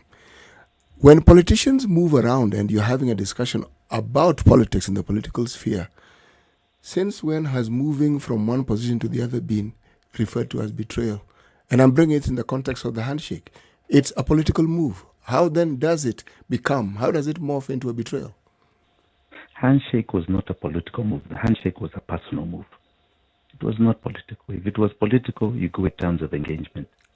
The handshake between Kibaki and Raila Amolo Odinga, where he became prime minister, was a discussion and a debate with clear terms of engagement before and during.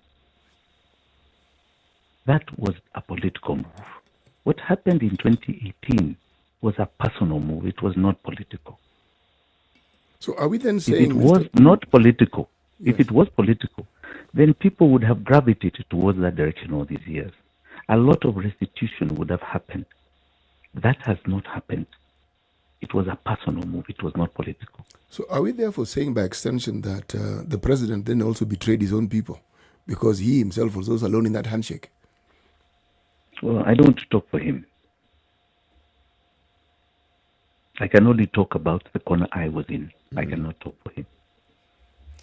Okay, Jimmy, back to the situation that's happening, that's unfolding at your office. So you say that you've been holed up in your office at Kwacha House on General Mathenge Drive since last night because there are armed people who are outside the office and they're demanding that you accompany them to the DCI headquarters to go and record a statement. And that you have not engaged with them because they haven't identified themselves. They are hooded, they are wearing hazmat suits. They look like they are wearing full PPEs, and so you don't know who they are. And your lawyers have engaged with them, and they also haven't identified whether these are actual police officers. What are your next steps? Well, my lawyers are going to CID headquarters. In fact, I think they should be there now to try and dig out any more facts that they may have. And we shall keep you informed. All right. We'll keep following up this story, and all the best to you. Thank you. Nasir Abdullahi, one of your lawyers, will also be joining us on the show at 8 a.m. And we'll, of course, once he gets any updates when he's here, he'll also update us as well. Thank you. Thank you very much, Jimmy. Thank you for calling. Thank you so much. God bless you all today. Cheers. 27 minutes to 8. Time for a break. This is the Situation Room, the only way to start your day. Spice up your life. Classic soul, R&B, smooth jazz, neo soul, and nostalgic ballads. Make some noise. Yeah! You're listening to Spice FM. What makes a man? I had an advertising job that was toxic. It was difficult. I'm not saying the people were toxic. I don't think anyone is inherently toxic. Don't ever let someone's perception of you become your reality. How do we navigate through career, family, and life? I was an average kid. I wasn't a poor student. Examining what defines a man. We derive our identity as men based on external factors, on things that people can be able to see. A space for men to open their experiences and more. Starting Thursday, 18th November on the Standard Digital YouTube and Facebook page. Hosted by Eric Latiff.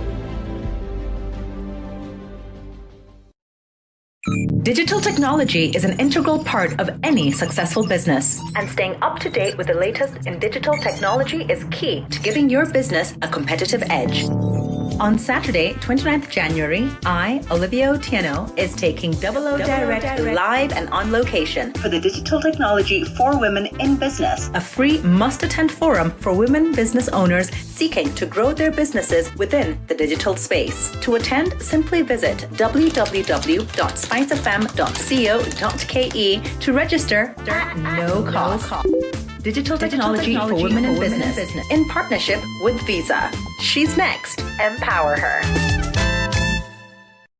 Thank you. The political class, the contestants, everybody is trying to outsteal the other. Remorse is not taught in any school. Manners is something you get from your mother. You don't get it from your political party. Why are we so unfocused as a country? Why are we spending money and resources? Yet we have real challenges in this country. This coronavirus pandemic should teach us one thing, that universal healthcare is critical. Because at this point... The weather with SpiceFM. Still looking at cloudy conditions in Nairobi. We'll see highs of 22 today and lows of 14. It's mostly cloudy in Nakuru at 14, highs of 20. Highs of 24 in Nyeri, where it's cloudy at 15, and Eldoret, very cloudy, dark day at 13, highs of 30 and lows of 12. Looking at cloudy conditions at 26 in Mombasa, highs of 32 and lows of 25. Highs will be 31 in Malindi, where it's mostly cloudy, currently at 26. 18 degrees and a rainy morning in Kisumu, highs of 24, and we'll see highs of 25 in Kakamega, where it's cloudy at 18, coming down to lows of 16. Mostly cloudy in Kampala at 16, highs of 25 and lows of 15, while it's cloudy at 27 in Dar es Salaam.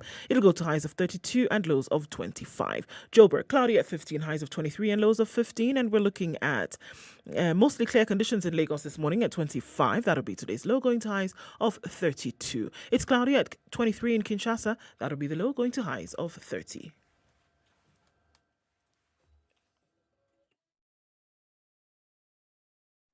Sugar and spice and everything nice, everything nice. SpiceFM.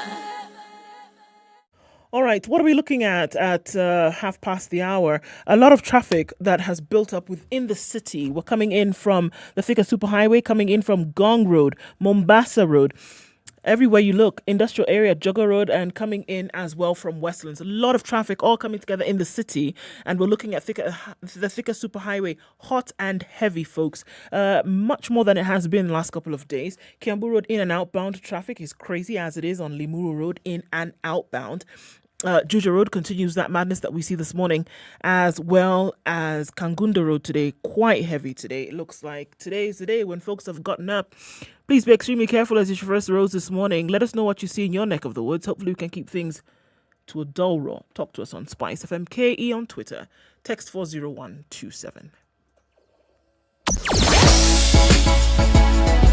Sugar and spice and everything nice. SpiceFM. Spice up your life. Mature, intelligent talk every morning. Spice up yourself.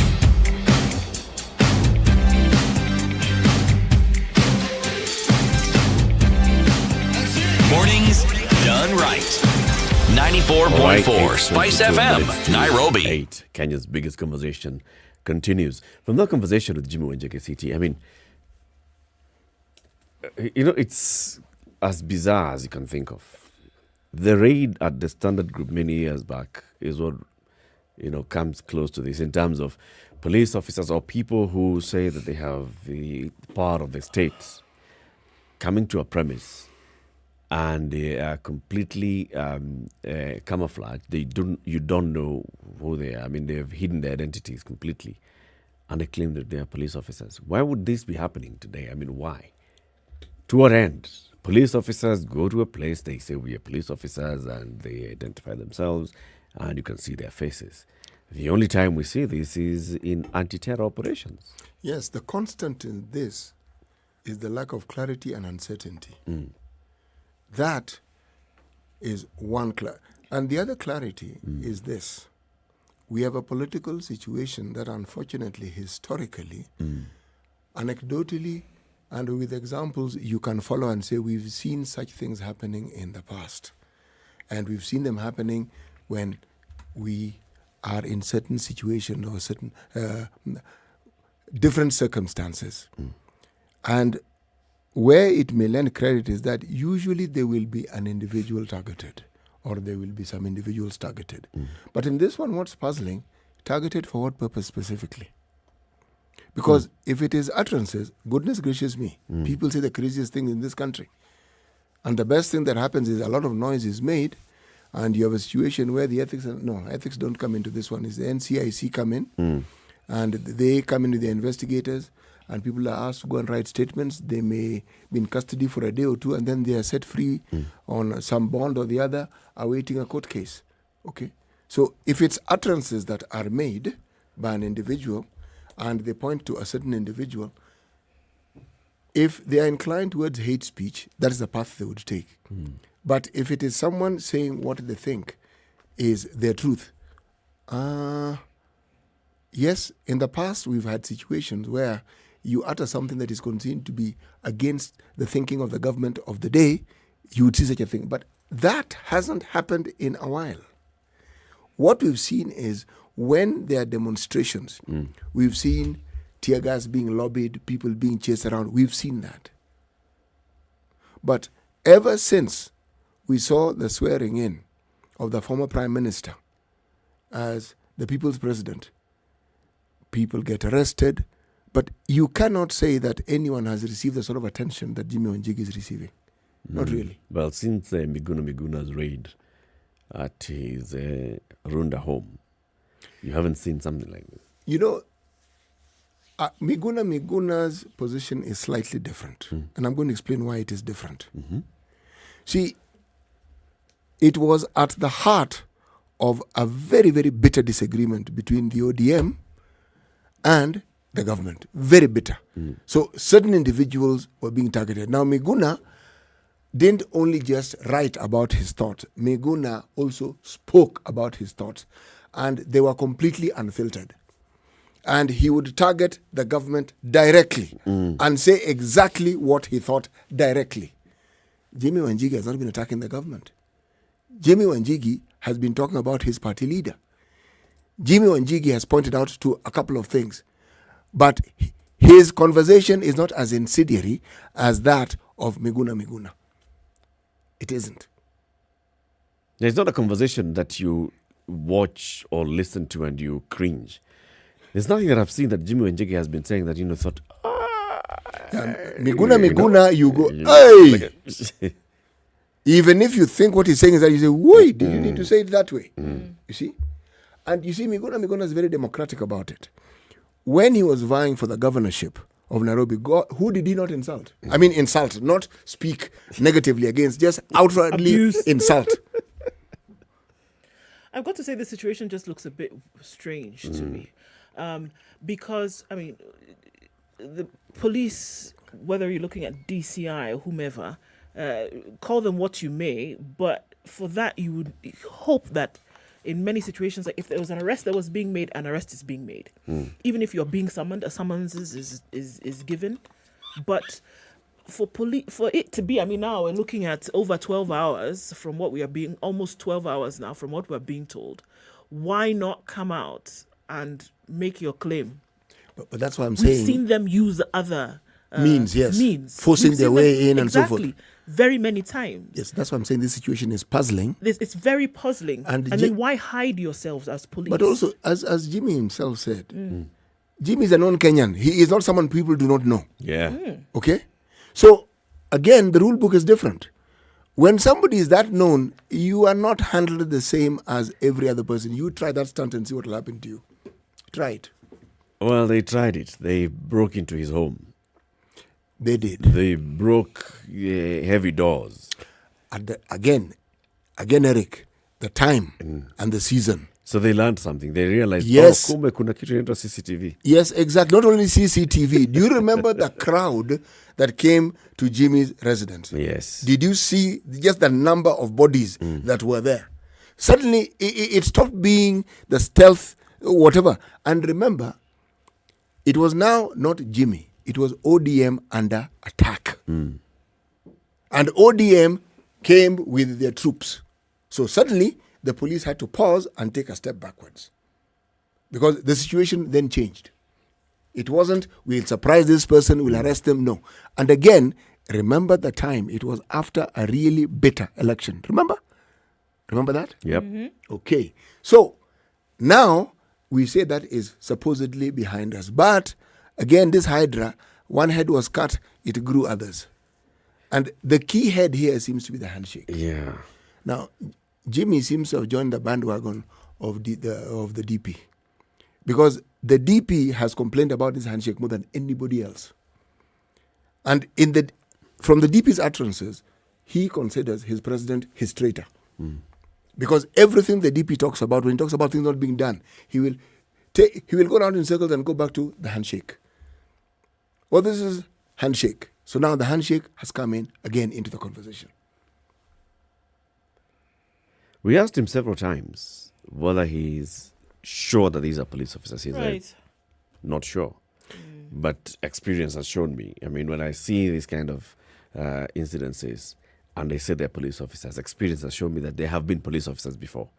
Police officers who've stopped him on the highway, police officers who've raided his home, police officers who've come to his office. He has seen it before, all right? He has. But then, why would the police do this? I mean, these are the questions that we are asking. But as we ask this, there's the other one that's still in the public domain, Dennis Itumbi.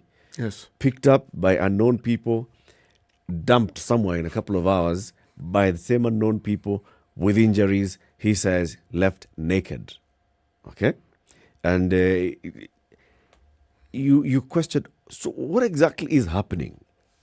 See, that's where the history And there are comes very in. many times when I say, when an incident such as this happens and it's not police officers, the perpetrators are nabbed within hours by police officers. Yes.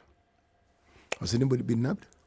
When we had see folks these standing people who outside since disappear 9:30. and then they appear somewhere in Kitui, a lawyer disappears in Nairobi, appears in Kitui, he doesn't speak to anybody, but his apparent Shaken up. abduction has been public, but you don't see police doing anything to arrest anyone who's behind it. So you ask, did police know? Are the police involved? Did police know and allow said perpetrators to continue with their business and just keep quiet about it? Because Yeah. it's all right, rough him up a bit. Was there an agreement? Was there a, we're going to look the other way kind of situation? Or was Go it, ahead and do whatever you you are need our to officers, do, do or your you work? will be our people who are doing this thing and we're going to turn the other way. You just do what we've asked you to do. You have to ask those questions because it doesn't make sense. If they were perpetrators that were doing something that was wrong and they were outside his home since 9:30 last night, surely somebody would have rounded them up and said, hey, folks, what's going Come on here? on, get out of here. Yes. you know, Jimmy Wanjigi has been at the heart of political discourse, political movements in one way or the other in this country for a long time. Yes. And very close to the center of power. Yes. So when he speaks, I will take what he says seriously. But he said it here. Did he not say that in 2017, he had been behind the scene? Every time he's been, even when he was behind the scene, he got this kind of roughing up, as it were, right? Going into his house, doing 1, 2, 3. Now he's in front of the camera, would you say? And still he's getting the same kind of treatment, you know?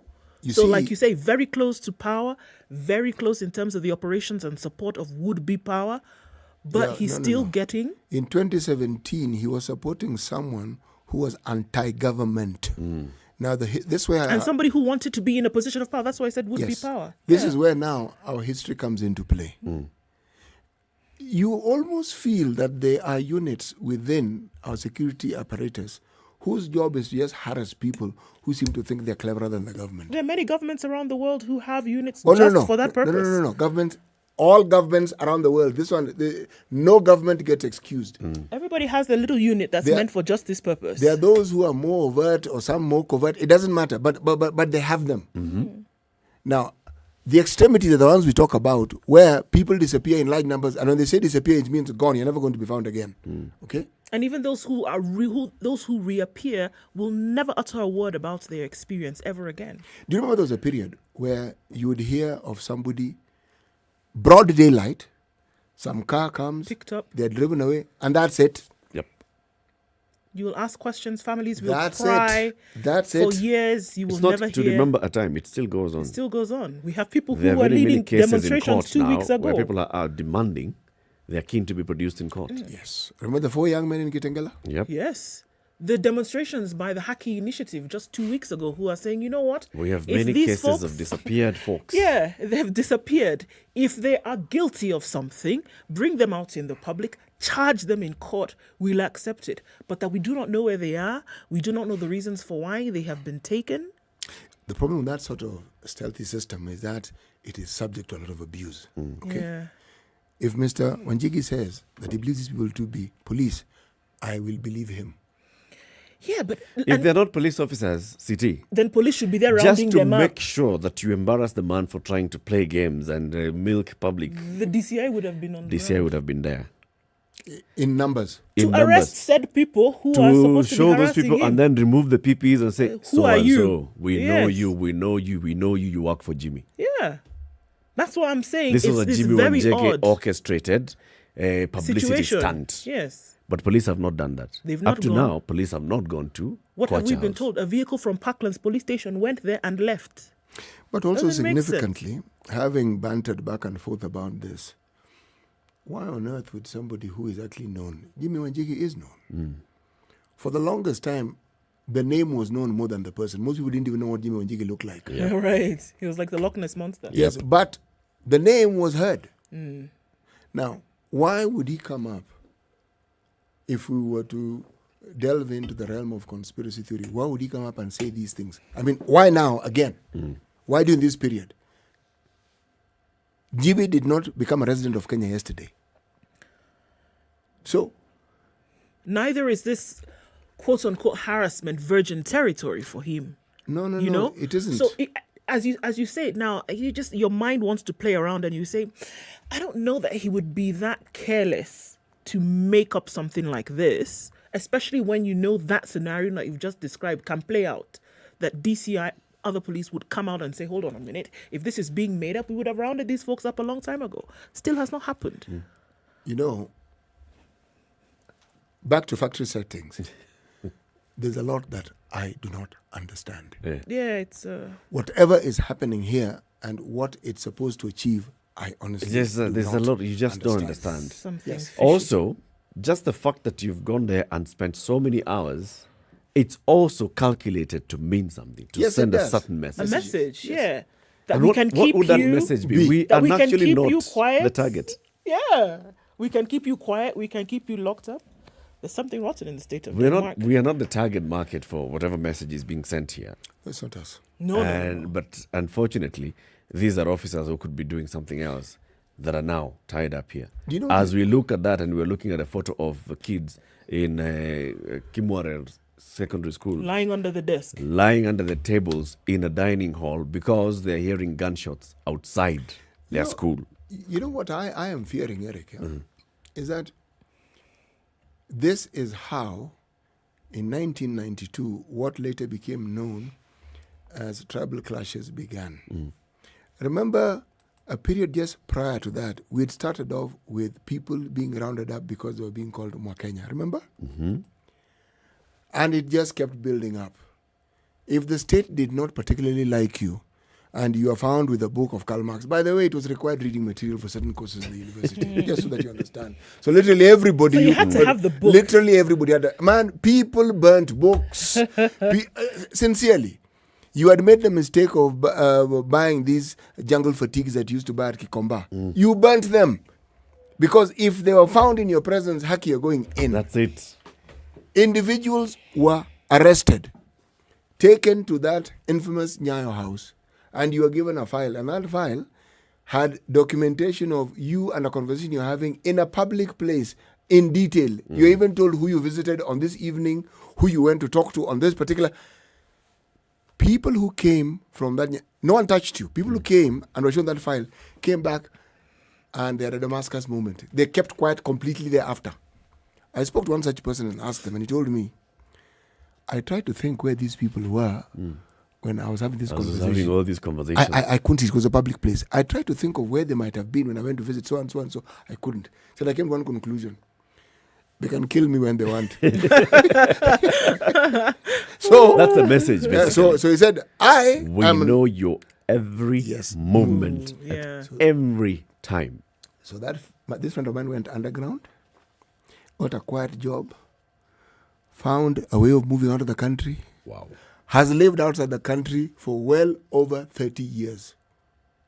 He comes to Kenya, got married to a native of that country he went to, comes back quietly, you bump into him, he's quiet. His life changed completely. And he said, this. But his wasn't alone. You see, that was a certain point, at a certain time in our history. Yes. And the supposition is that with the passage of time and with the advent of a new constitution, certain things had changed. My worry is that it doesn't seem to have changed. No, unfortunately, situations like this then will creep up, and that you see things like this that remind people of a time gone by, or then entrench a certain narrative for the present. That, you know what, situations can be captured, individuals and beliefs and thought systems and processes can be captured, right? That a message can be sent to you that, you know, we know where you live, we know where you're going, and we can curtail your movement. So, you know, you ought to be careful then what you say. These are things that used to happen 30, 20 years ago, but it's clear that they're still happening today. If what we are seeing is, you know, the real situation, then you want to ask yourself, where exactly are we? If Mr. Wanjigi was not a well-known citizen and also with connections, what do you think would have happened? Because Mr. Wanjigi is not just a Mwananchi. Or for starters, you would have never heard about this. No, you wouldn't have. And do you think the approach would have been the same? Of course not. Yes. So it takes us back even to the case of Dennis Itumbi, which was also widely publicized on social media.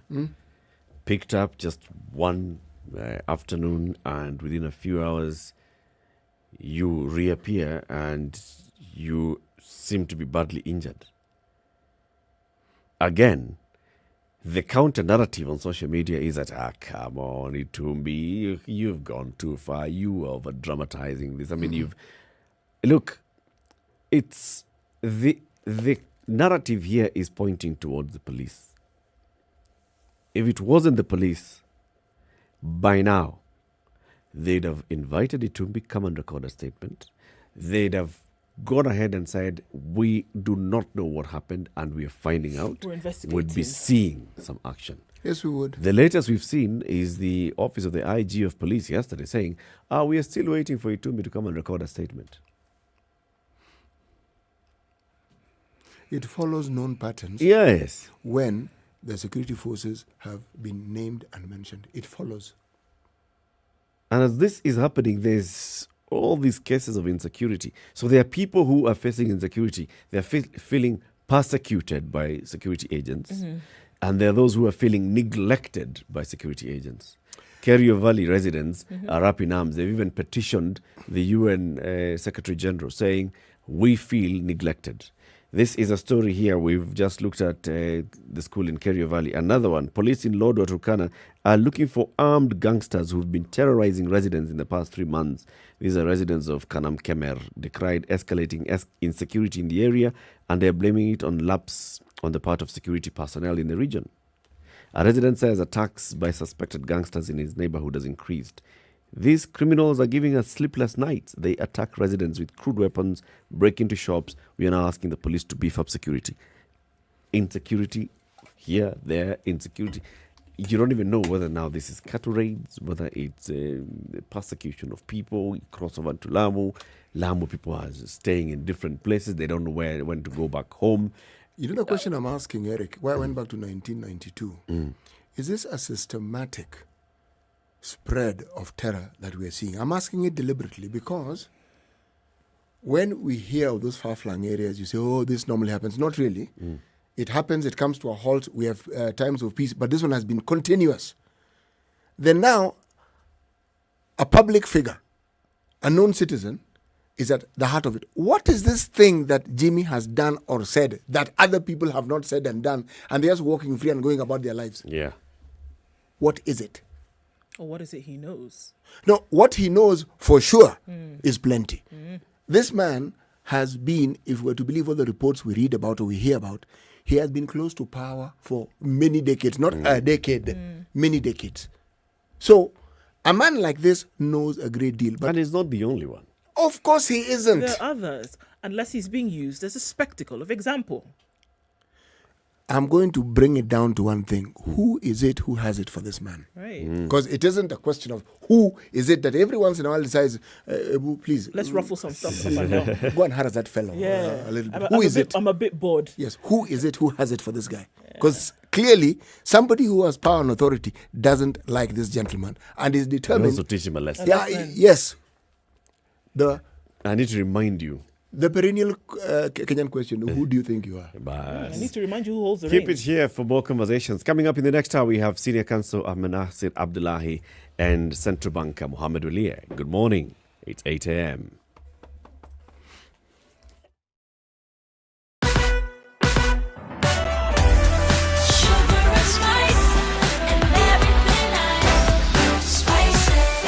Spice up your life. The Spice FM Newswire is brought to you by InDriver.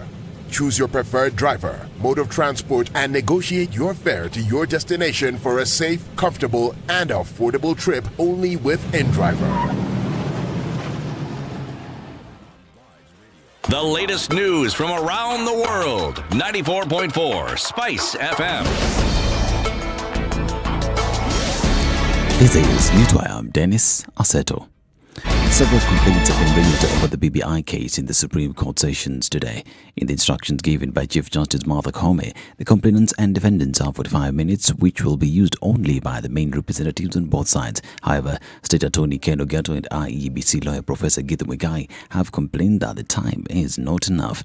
They have claimed that the defendants, David D, Jarutich Sei, James Gondi, Wanjiri Gikonyo, Aikel Angelei, Third Way Alliance, Miruri Waweru, Angela Moikali, and Philista Wakesho have a total of 45 minutes each. They are now asking the court to set aside equal time for all parties. Newswire and entire Standard Media Group will be following up on the sessions at the Supreme Court and update you accordingly in our subsequent bulletins. Now, the UDA party is now pushing for the immediate arrest and prosecution of those who planned the violence during a meeting of Deputy President William Ruto at Jacaranda Stadium in Nairobi. In a statement, UDA Secretary General Veronica Maina called on Interior CS Dr. Fred Matiang'i to investigate the case and hold those responsible accountable. UDA is accusing Matiang'i of remaining silent on allegations of disruption of Ruto's rallies by rivals. UDA officials have called on the IEBC to intervene and punish politicians who use young people to incite violence. A police officer at Kabish Beach Police Station in West Pokot County is being held at Kapenguria Police Station on suspicion of attempting to rape a grade 7 student. Confirming the same incident, Kabish Beach Police Commander Anthony Maisi said the victim's parents were expected to record a statement at the Kabish Beach Police Station to allow police officers to conduct an investigation before action is taken. According to Maisi, the officer, who is an alcoholic, had served only 2 months since the transfer to the center from Kirinyaga. The Land Director of Education, John Kitur, for his part, said that the case was not the first for the police officer, as he had been found guilty of living with a student, and said the officer is a danger to residents of the area and that he may be suffering from mental health illness. Now, imagine walking by a suitcase all day long, wondering what the contents inside contained. Well, in Ruiru, police are investigating the mysterious murder of a woman whose body was found dumped outside the GSU Rekescode camp at Kimbo area in Ruiru, Kiambu County. The body of the young woman, believed to be in her early 20s, had been stashed in a sack and put in a black suitcase with her hands tied from behind. According to police, the body had a written message suspected to be from the killers that read, "Bwana ya mtu si sumu." The police say the woman might have been killed elsewhere and dumped alongside the perimeter wall of the highly guarded GSU Rekescode station. According to records, the body was discovered by pedestrians who notified the police. The body has been transferred to City Mortuary as investigations continue. And still on a sad note, residents of Yala Township, Game in Siaya County, have raised concern over increased bodies that are dumped in Yala River. According to the local community, most of the bodies are found around Ndanu Falls, and it has become a normal occurrence in Yala. Okero, a local resident, is the main person retrieves bodies that are spotted in the river and reports that the past 6 months he has retrieved a record 31 bodies. Some bodies are packed nicely in sacks and sewn nicely before they are dumped in the river, according to Okoh. Okoh says that currently at least 5 bodies are still stuck in the rocks at Ndanu Falls. The community also believes that the bodies are brought in a black double cabin together with a small car that has been spotted occasionally in the area. St. Peter's Clever's Yala Catholic Parish priest, Father Clement Oluoch, expressed concern in the manner in which the matter is handled. Haki Africa Director Khalid Hussein said the situation is terrible at the falls and authorities must step in. As you're aware, we have been working with families of those whose relatives have disappeared. So when we got this information, we decided to rush here very quickly. What is shocking and extremely disturbing is that these bodies are actually dumped by individuals who remain so far unknown. What we know is that there is a double cabin and a pro box that have been spotted on different decks. Individuals dumping bodies at the bridge into River Yala. We hope that investigations are conducted and the matter put to a stop. Now, Everton are interested in Belgian manager Roberto Martinez returning to the club and have made initial contact with the Belgian Football Association. Belgium are reluctant to lose the Spaniard with the World Cup in Qatar in November and believe they will retain his services. Martinez is high on the Toffees' list of contenders to succeed Rafa Benitez, who was sacked on Sunday. He managed Everton from 2013 until he was sacked in 2016. He then became Belgian manager in August 2016, achieving a third place finish at the 2018 World Cup, and he is also technical director of the national team. This is Newswire. I'm Dennis Aseto. Good morning.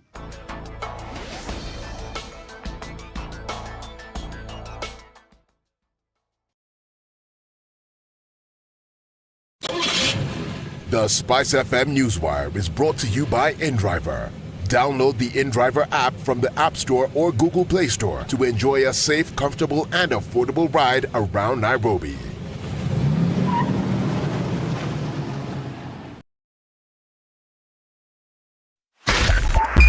.5 Spice FM, Kisumu. All right, still pretty packed in the city centre this morning. We're looking at Ngong Road getting into the CBD, and that's quite tight right now. Coming out of Westlands, also quite some traffic. Huru Highway now has piled up where it was not before. Langata Road also quite a mess. That footbridge completion not yet, so that means a lot of traffic in that area. Folks coming out of industrial area, Jogo Road, Likoni Road, Lunga Lunga and Lusaka, that whole area, quite a mess as well. The Thika Superhighway is doing one for the money this morning, guys, and it's quite heavy coming into the city. Kiambu Road as well as Limu Road, in and outbound. Drama. Let us know what's happening where you are. A lot of patience needed this morning. Let's talk about it on Spice FM KE on Twitter. Text 40127.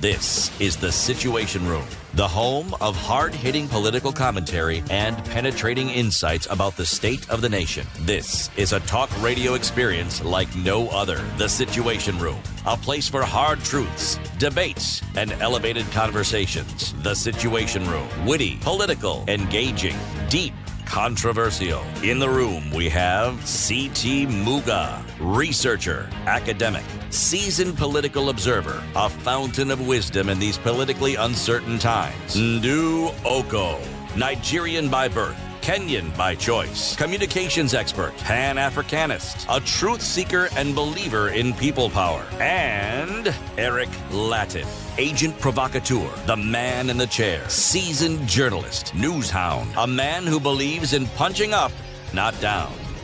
This is The Situation The conversation Room. continues. A very good morning to you. 8 minutes after 8 on the 18th day of January 2022. Welcome to the third hour of Kenya's biggest conversation, The Situation Room. We're live on Spice FM around the country, Nairobi, Mombasa, Kisumu, Eldoret, Malindi, Nakuru and Nyeri. And we're also live around the world on SpiceFM KE, YouTube and Facebook. We are live for the next 1 hour on KTN Home. Very good morning to you. Let's begin with the day's proverb. City Muga. Kawaida ni kama sheria. Kawaida ni kama sheria. Yes. Habits are second nature. Mohammed Ile, you're shaking, you're nodding. Yeah, it's good. You one. agree? It's good one. Yes, I do. Yeah? Kabisa. Habit is second nature. Yes. If you're used to doing things a certain way, it just becomes standard. The way you know how to do things. Kabisa. Right? But more importantly, it's the way people know you to be.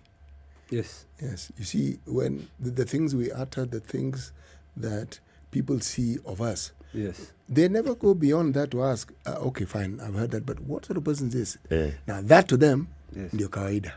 Yes. The Grand Mullah will always be Grand Mullah. If he's used to straight shooting, that's all he is. It becomes second nature. Actually, he can change. He can become Granda Mullah. And if you give him time, grandest Mullah. Yes. The Grand Mullah Amenasir Abdullahi, Senior Counsel, Chair of the Senior Council's Committee in the Law Society of Kenya, also constitutional lawyer. Very good morning. Karibu sana to the Situation Room. Asante sana. Thank you very much. Good morning, all of you. Good morning. Good morning. You know, Mohammed Walia has been in the studio before, so you're the guest here. In fact, even Mohammed is also welcoming you to the show. Welcome to the hot seat. Thank you very much. And Mohammed Walia is joining us as well. He's a senior advisor, Saudi Arabia Central Bank. Asante sana for joining us today. Asante, Eric. You're now Mr. Moneybags. No. Every Mr. Moneybag says no. Other people's money. Other people's money. Other people's money. Yes. You just carry the bag. Kabisa. Okay.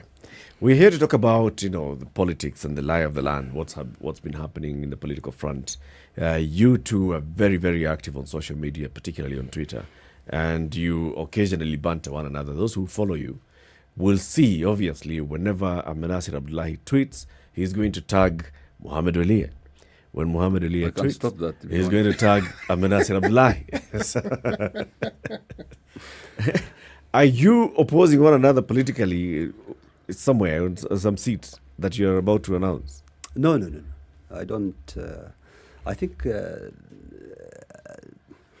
neither me nor Ahmed is interested in political seat, but we are interested in the politics of the country. And I think that is something that goes way back to so many years. I've been consistent somewhere, and he's been consistent in opposing that somewhere. So it's just by chance that we are on the opposing side. It's just the way things are. No, actually, to the contrary, we are opposing one another. Yes. My friend Willie represents the status quo. Yes. I represent change. That's why. Abnasir, you've always represented Let me change. finish. That's why we don't agree on so many things that's happening in this country. I think continuing the status quo, I think Raila said he will continue on the footsteps of Uhuru. Atafata yao ya Uhuru. That status quo is no longer tenable in this country. And that's why I think we need a wind of change. And that we are part of that wind of change. And that's why me and Walia don't agree on anything. If you look at our social media contact, because the status quo has failed. Everybody knows that. I used to be part of the status quo, but I acknowledge acknowledge that it has failed. And that's why we need more energy. We need new directions. It's very strange for someone who supported Jubilee, someone who supported Jubilee 2 times. 3 times. 3 times. Yes. And represented Jubilee in court, now talking about status quo. You see, sometimes you wonder whether things in dictionary have changed, the meaning of status quo. We've always, advocated for change, and the people who resisted that change, the top end of that group that represent is the group that Ahmed actually represents. So when he sits here and says status quo, I really don't understand, because he mentioned Raila. Of course, he has to. There's no one day that the sun rises and Ahmed doesn't mention Raila, and I think that's probably his problem. But why not? But now, when you talk about Raila, you can't talk about status quo. Raila has never represented status quo. So I don't really understand what he means when he says that we represent the status quo. Raila said he is going to follow the footsteps of the incumbent. I mean, for any definition, that is maintaining status quo, whether good or bad. But also, I think status quo is not a historic incident. Status quo is the prevailing socio-economic situation of a country at a given point in time.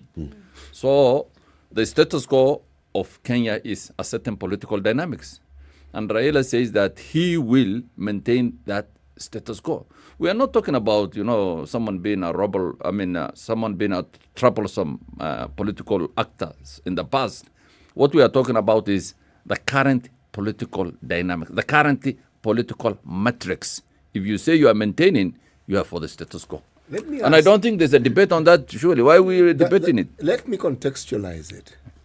The circumstances and the context in which the following of the footsteps was said, what was it? Exactly. This is what the point I was coming to. You see, I don't think Raila said he is going to fuata nyayo in everything. I think the context was in terms of development. There are certain projects that this government has put in place. We can agree with those projects. We can disagree on, the viability or whether those projects are value for money. But one thing that this country has had a problem with is continuity of, projects. I think if you look at the World Bank audit of projects that came out recently, they said there's $1 trillion Kenya shillings worth of projects that have completely come to standstill. And that was mostly inherited from the previous government. So because of the way things are done in this country, because you have to the only way to get money out of these projects is to start new projects and new procurement. What happens is you abandon projects. So I think the status quo that, Raila spoke about is projects. Probably he's referring to developments. But he's a guy who said, I'm going to jail thieves. I'm going to jail people who are corrupt. Is that the status quo? I don't think so. I think corruption is not being fought enough. I don't think people have gone to jail. I don't think the kind of things Raila is talking about are things that are happening now. So I don't understand when someone says he's going to basically... I think it's time for politics, but it's also time to be sober and speak about the context in which these kind of things are said. I think the word context is very important, and Dr. introduced it. And context of Fatanyao, if you look at even the historic context of that word, it's never about completing roads or projects or buildings or schools. That's not Fatanyao. Fatanyao means ideological continuity. That's what it means. Fatanyao is an ideological philosophy. And that's what Raila meant. Raila didn't mean that, I will take the SGR to Kisumu. That is not Fatanyao. Fatanyao means the ideological spectrum of the Jubilee government will be maintained by Raila in all its facets. That's what it means. Let's abide in that space for just a few minutes and assume that is what he meant. Now, anybody who, according to you, coming in to change that would be a disruptor of this ideological status, right? What things then, as you see, are inherently wrong and that need to come about and be changed? A lot. If you look at the rule of law in this country during the last... since the handshake started, it has gone down. Kenya, many organizations that have talked about the rule of law in Africa or in the context of the developed world rank Kenya very poorly. The judiciary has been completely miscalculated. It has become part of, the political establishment. Corruption has gone over the roof. Kenya has never been this corrupt in its history. And that's obvious because there are no checks and balances. There's no opposition in government. The executive is a one-man show, in my humble view. The very structure of the Westphalian state, as established in many countries, no longer exists in Kenya. So someone telling us he will maintain that status quo is just not acceptable for this country because the status quo has failed in this country. Can I mention just something in passing? When you consider that terminology and when it was popularized, the Fuata Nyayo philosophy, so to speak, which in essence really is not a philosophy, it's just a statement, contextually, in meaning and the import, perhaps has nothing to do with what we're discussing. It's a political statement that you make to put people at ease. It's true. I think no. If I can expound on what I am saying, here was Moi coming into power. He is taking over from Jomo Kenyatta. That change of power means there are people who were in the previous government and who followed the previous president who will be unhappy with this new president because this is not their president. Among the things you want to do to set their minds at ease is to tell them, I am not going to make any drastic changes. And Moi didn't. True. Until we know what happened. But sorry, you are simplifying something that is so important. Actually, is it a fallacy though? I think so, very close to that. No, explain to me why you think it's a fallacy. Now, let me say, when you say that Fata Nyao was just a statement, you are revisionists. You are rewriting our history. No, I'm actually not rewriting. No, you are rewriting because when Moi said Anafata Nyao, it was the most weighty political statement he made. It is an ideological reaffirmation of the status quo that existed during Kenyatta's time. It was the most bold statement that he will not change course. Ahmed Nasir, yes. Who was it making it for? Those who had been in the opposition and who had been incarcerated, when you use the word Fuata Nyayo, was he telling them, I am going to continue doing the same? But let me see. He was not actually addressing the political elite. He was addressing Kenyans and saying, I am not making change. Okay, let's assume. I will not improve. Let's assume for. I will not improve your status or predicament. I will continue that, that dynamics, that societal configuration as maintained by Jomo Kenyatta. No, let's. And that is what now Raila is telling us. He will continue. But Raila is wait. not. Let's assume what Ahmed is saying is right for a minute. And it's good that we've gone back to the Nyayo era. And we get our compass or direction from then.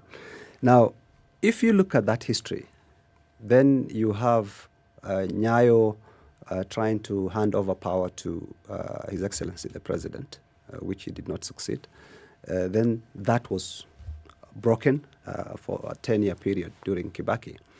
And then you have Jubilee coming back, which is, in my view, just a continuation of KANU, just a variant of KANU. And then you have now people trying to, move on from Jubilee to the next admin.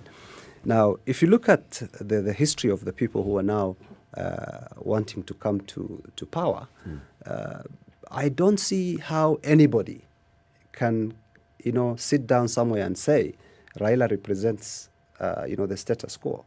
On the other hand, you have people who have been a product of KANU, youth for KANU 92, people who worked with His Excellency the President, who Nyayo wanted to hand over, power to. So Ahmed can say anything he wants to say, but you cannot. You cannot look somebody in the eye and say Ruto represents change and Raila represents the status quo. No, wait. Let me finish. I want to also respond to what he said, because he qualifies everything he says and says there is a problem with the rule of law in this country, which is true. I do agree with that statement.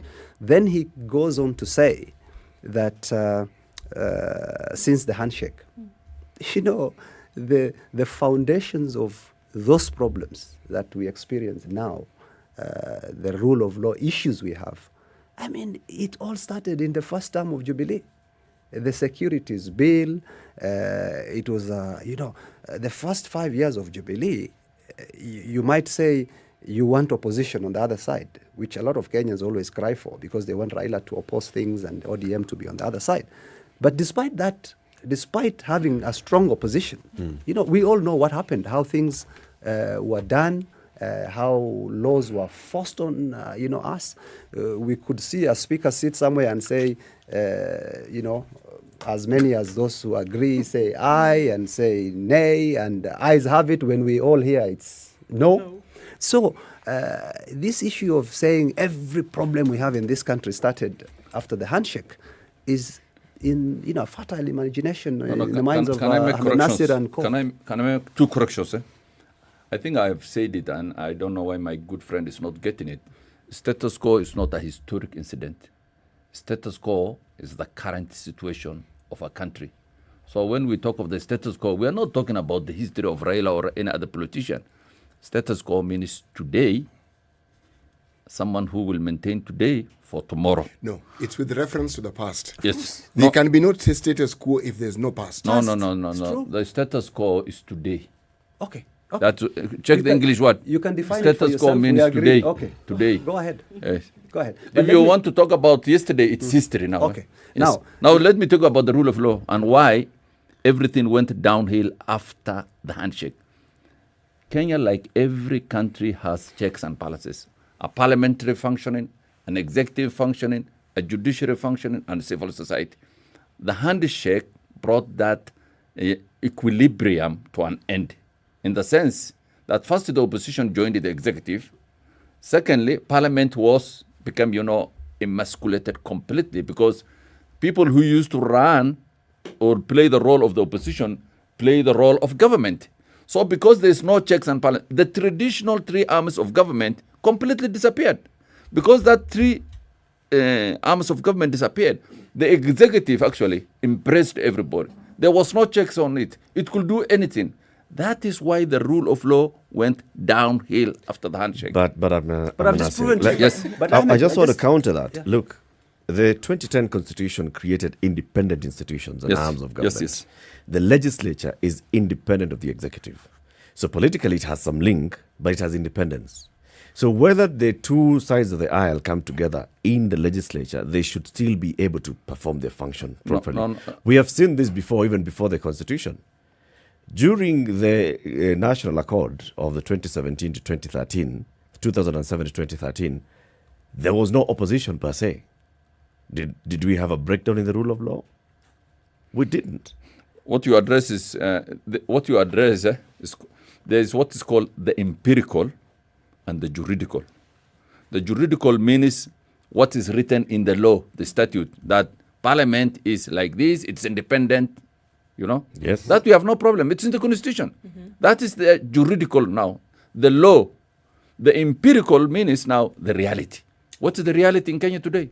Okay, the reality. So the reality is that Parliament has been emasculated, not because of handshake, but because of the weakness of the members of Parliament. No. That is too simplistic. We had a handshake. We had a handshake between Raila and Kibaki. Did Parliament become weaker? Not only that, Eric. Not only that. Ahmed has not answered my question.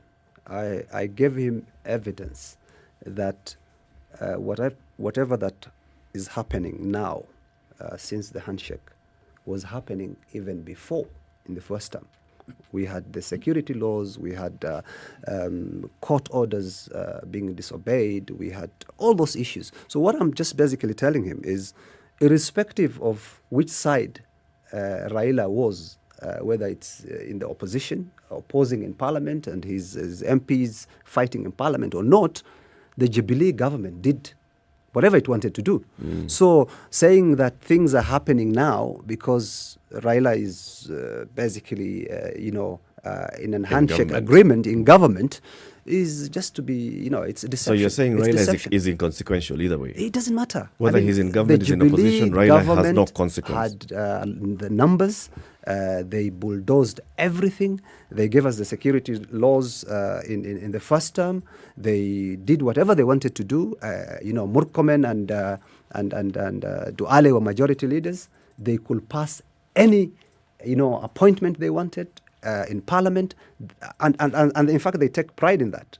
They've said in the first term they could do anything they wanted because they could push it. Now, blaming it on Raila, the failures of Jubilee, is simply a strategy that has recently been adopted by people who take credit for whatever good that Jubilee has done, but run away from every evil or bad things that they have done. And Ahmed is a number one person in that regard. He always points out problems of Jubilee. I take pride in that because that's the truth. Let us take a break. Yes. It's 29 minutes after 8. This is Kenya's biggest conversation. The Situation Room on SpiceFM, KTN Home and online. Our guests this morning are Menasir Abdullahi, Senior Counsel, Chair of the Senior Counsels Committee in the Law Society of Kenya, and Mohammed Walie, Senior Advisor, Saudi Central Bank. We are looking at political formations in the country. And after the break, let's look into the future. So what is it that these two formations are promising the Kenyans? And what else are the others promising? We have the One Kenya Alliance. We've got the independent candidates who are running their own campaigns. We'll be back shortly. This is the Situation Room, the only way to start your day. Spice up your life. If I'm found guilty, there is no problem. I'm willing to serve. I have no problem. Jails are meant for human beings. They say a society gets the leadership it deserves.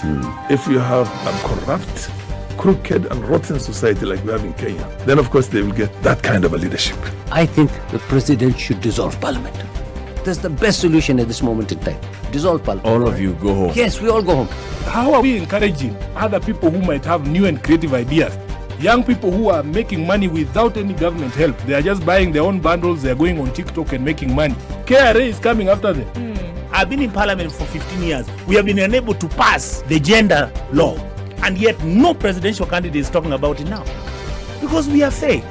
The truth is, all the men refuse to vote for that law. What did Sonko do to Pumwani Maternity Hospital? Yeah, he with cleaned his it own up. money. Cleaned it with his own money. That was him as an individual. Yeah. And I did not say he was cleaning his own money. I was saying he cleaned it. Foot, mouth. Foot, mouth. Eric. Okay.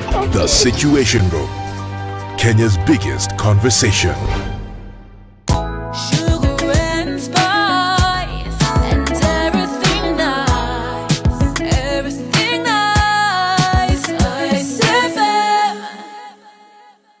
Cloudy and a bit of a sprinkle in Nairobi, highs of 22 and lows of 15. It's cloudy at 15 as well in Nakuru, highs of 20 and lows of 14. 16 degrees and cloudy in Nyeri, highs of 24 and lows of 14. Eldoret, cloudy and a chance of rain at 14, highs of 20 and lows of 12. We're looking at partly cloudy conditions in Mombasa at 27, highs of 32 and lows of 26. Malindi, sunny at 27, highs of 31 and lows of 26. Rain showers in Kisumu this morning, highs of 24 and lows of 18. We're looking at mostly cloudy conditions in Kakamega at 19, highs of 25 and lows of 16. It's going to be mostly cloudy through Kampala this morning at 17, highs of 25 and lows of 16, while it's partly sunny in Dar es Salaam at 28. We'll see highs of 32 and lows of 25. Joburg is cloudy at 16, highs of 23 and lows of 15, while Lagos is clear at 25. We'll see highs of 32. It's sunny in Kinshasa, highs of 30, currently at 23. We'll see lows of 22.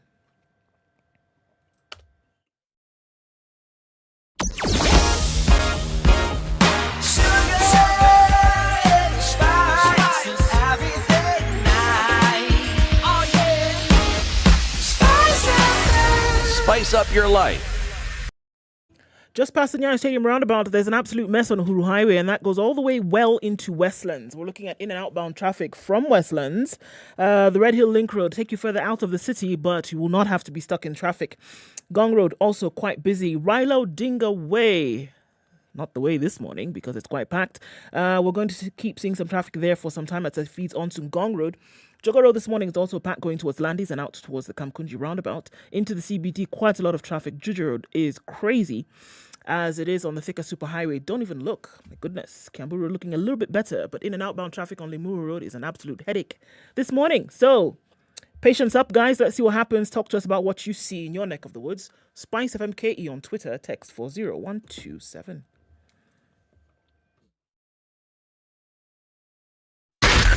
Spice FM, Nakuru.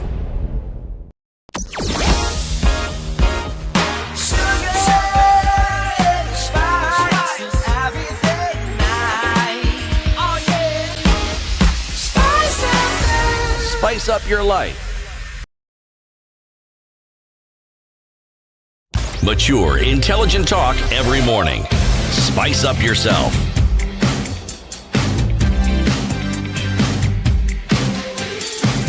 The conversation continues. 26 minutes to 9. This is the Situation Room on SpiceFM, on KTN Home and online. Our guests this morning, Mohammed Waliye and Ahmed Asir Abdullahi, Senior Counsel.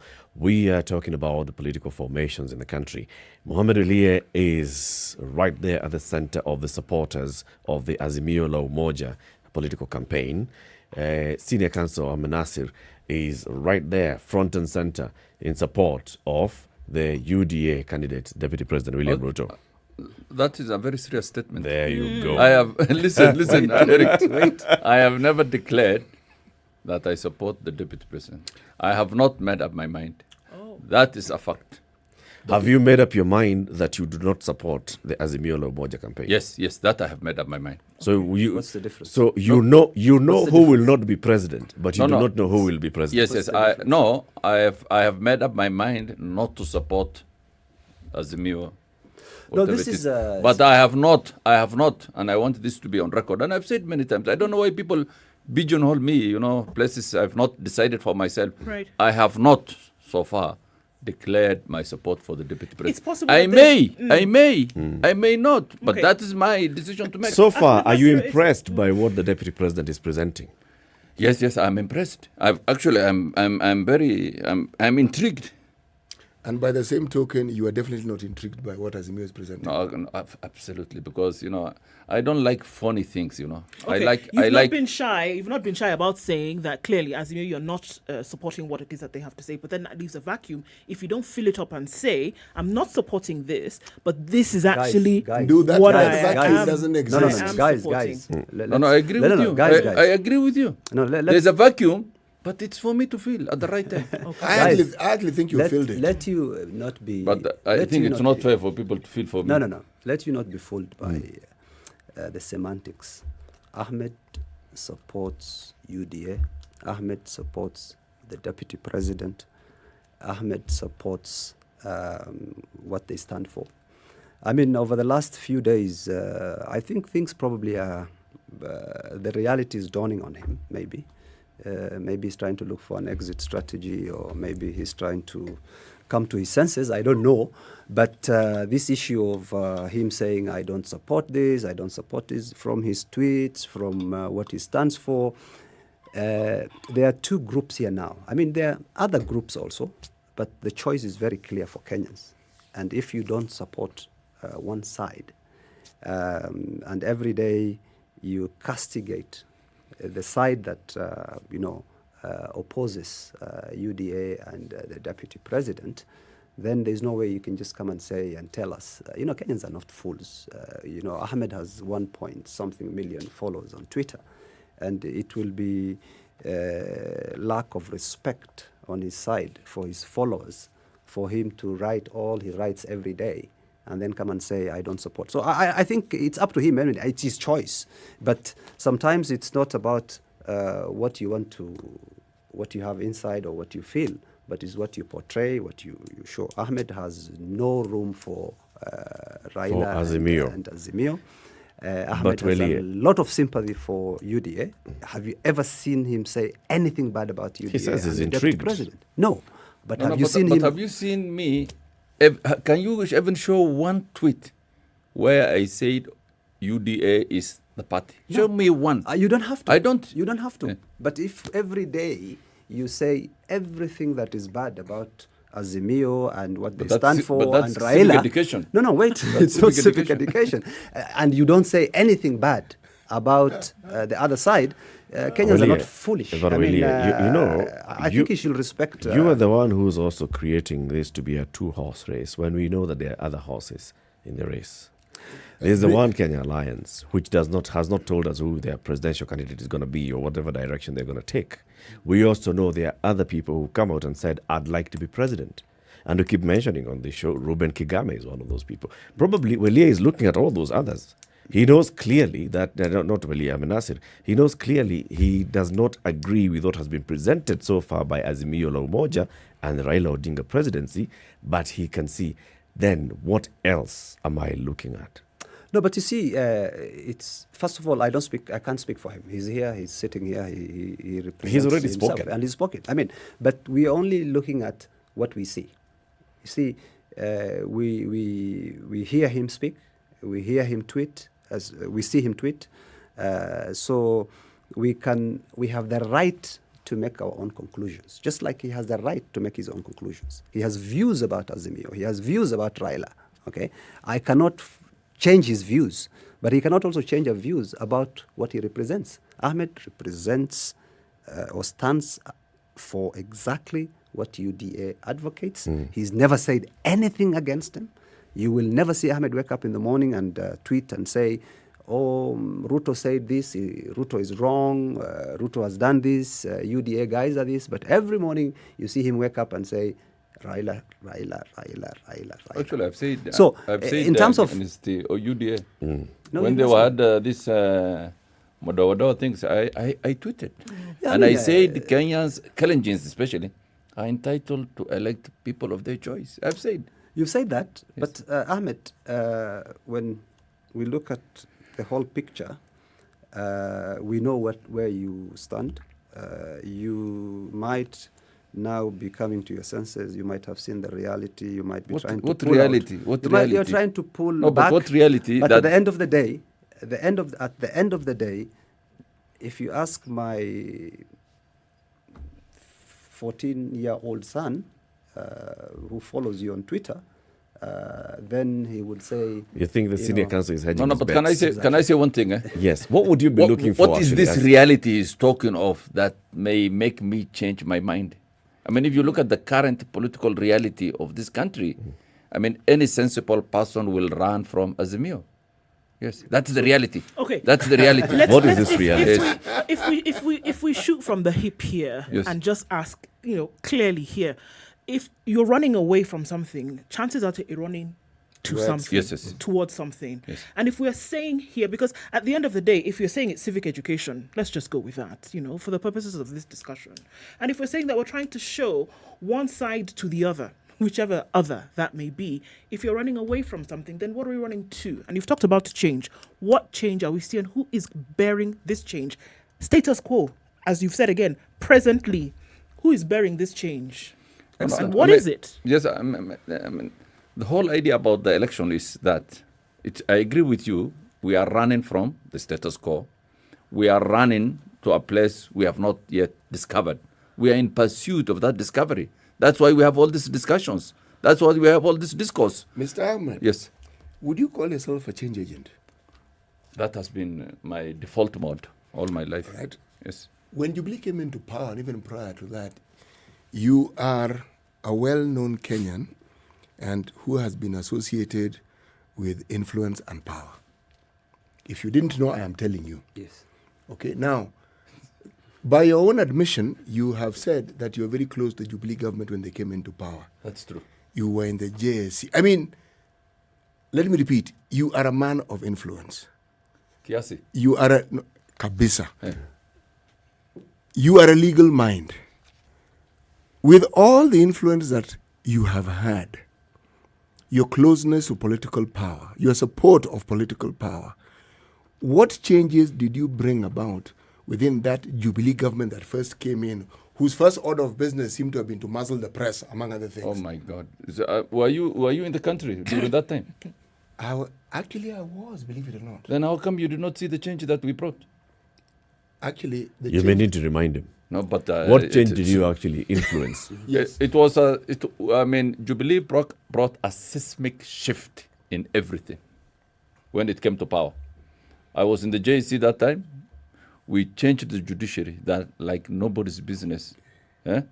We recruited a Supreme Court. We recruited a Chief Justice. We expanded the judiciary. We took it to every county in this country. We recruited about 4,000 employees. Judges alone, we had 40 judges when Jubilee came to power. We make it about 200 judges. I mean, access to justice was one of the most important things. And let me tell you, even the economy, I mean, the GDP expanded during the first 4 years. The infrastructure expanded.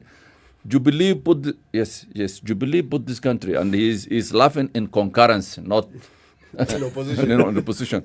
So Jubilee put this country on a trajectory that was correct. And in 5 short years, they've been able to change everything? Yes. Then the handshake came. Then it disappeared. There was chaos. Jubilee imploded. Someone who was not elected assumed the power. Those who were elected were... Let me tell you, the handshake was the most disastrous political event in the history of country after the coup attempt of 1982. Ahmed, I'm trying to understand how a handshake between two individuals will undo all this monumental rights that you said. Please, as if I'm a 2-year-old, so that I can understand how a handshake by these two individuals who've decided to come together on political lines, and then that handshake has destroyed all these wonderful things that you said you involved in the Jubilee government was able to put together. If I was still it must have been teaching very at the shaky University grounds. of Nairobi, that can only be covered in a one semester course. Yes, it needs a course. Let me tell you. On how handshake, because handshake is a political event, has brought disaster into the country's dynamic. Daktari, let me. It's a huge thing. Let me jump in. You see, but handshake is not the literal. Just I think the good lady is taking handshake as a literal handshake between two men. I get the imagery, but what I'm trying to understand is if you had such fundamental issues that you brought in as the Jubilee government, it's difficult to imagine how that imagery would come and in one move dissipate all that hard work that was done. No, but you see, if the foundation was as strong as you say it was. Jubilee brought a lot of change during the first 5 years, and I think that nobody denies. That's why they were given a thumping majority in the 2017 election. That is why the difference between Raila and Uhuru was 1.4 million votes. Nobody has ever won on that margin. And it's because of the validation of the Jubilee program in the first 5 years that majority was on. Even Parliament, and my good friend is laughing because he knows Parliament was the same. I am laughing. But Ahmed, yes. I'm laughing because at one level, I love your capacity for propaganda. Yes. And I'm listening, I'm saying, this man is a good propagandist. He is really very good at this. But you see, are you saying I should change career? It's a little bit late in my life, but I can try. You're already in the career, I'm just saying expand it. But you see, Daktari, and I think that's what all this is about. You see, I've known Ahmed for a long time. I think to be fair, you don't know me as a propagandist. Ahmed, this is the situation room. Yes, it's not, there is no fire extinguisher here. So pole. Now, Ahmed is a guy who has represented change. From his past, I knew him as, lecturer at University of Nairobi, Law Society, president. In 2003, this man was on the youngest. So let me. An amazing fellow then. Yeah. The fire is still there. It doesn't change. Wait. You guys are trying to distract Welia from his train of I'm thought. actually supporting Welia because this man... Go ahead, Mohammed. I'm just giving you a bit of that history. He was in the anti-corruption. He resigned from anti-corruption, position, which he held at some stage. He fought in the judiciary, what at that time was known as the radical surgery. So Ahmed's history is known. Unfortunately, something happened to Ahmed, my friend. I don't know what happened to him. All of a sudden, the people he was castigating, he's the guy who came up with terms like test tube politicians. He's the guy who basically was so much anti the current people he now supports. And there's only one reason for that. And the reason is Raila. Ahmed has never liked Raila. If Ruto today and Raila come together, Ahmed will move elsewhere. So his problem is not that he supports a progressive agenda now, or he thinks that this issue of status quo and all that is, for lack of better word, malaki. It doesn't represent what he stands for. The only reason why he's supporting the other side is because he's not comfortable with Raila. And the reason I have tried to investigate, I have done my best. I'm very close to Ahmed. He's a good friend of mine. I am still yet to find out what problems he has with Raila. You, on the other hand, Walie, you are a strong supporter of Raila's. Yes, I have been. Is it a supporter of Raila or a supporter of what Raila represents, or supporter of the Raila messaging in the various political campaigns? No, if I supported... Now, I would assume that you supported Raila in 97 when he had a bid at the presidency. Even in beyond 2007. No, beyond that. In 2013. In 2017. And now. Let me tell you. Is you. it the political message that he was representing then? Yes. Or is it because it is Baba? No, I'll tell you. I at the time when politics was very hot, I was a student in the University of Nairobi. Okay, and generally your political activism or you coming into politics starts at university. Before that, you might see now these days people coming into those things. But at the time when we were in university, we were people who were going to Ajip House. We were people who were with Raila's father. So I even go beyond Raila. Those are the people we thought at that time represented change. The Young Turks. We had people who were fighting Moi at that time. Then we had, of course, the split into Fort Asili, Fort Kenya. It was all about the politics of change. And as far as I'm concerned, we've not yet attained that change. So even when Raila failed to ascend to power, we continued to support because we stand for an ideology. We stand for something. You don't go with the person. So what happened is Moi was removed. We had a good period of Kibaki, which was a 10-year period, which I think is probably the best government Kenya has ever had. Especially the first term of Kibaki, and even the Grand Coalition government did a fantastic job. Some of the projects you see today are basically a creation of the Grand Coalition government. When NDP moved to Kanu, yes, did you support the move? Did you move with Raila to Kanu? That was a very short period. We did not even have the time to think about it. Probably it was also a strategy, just like it is now.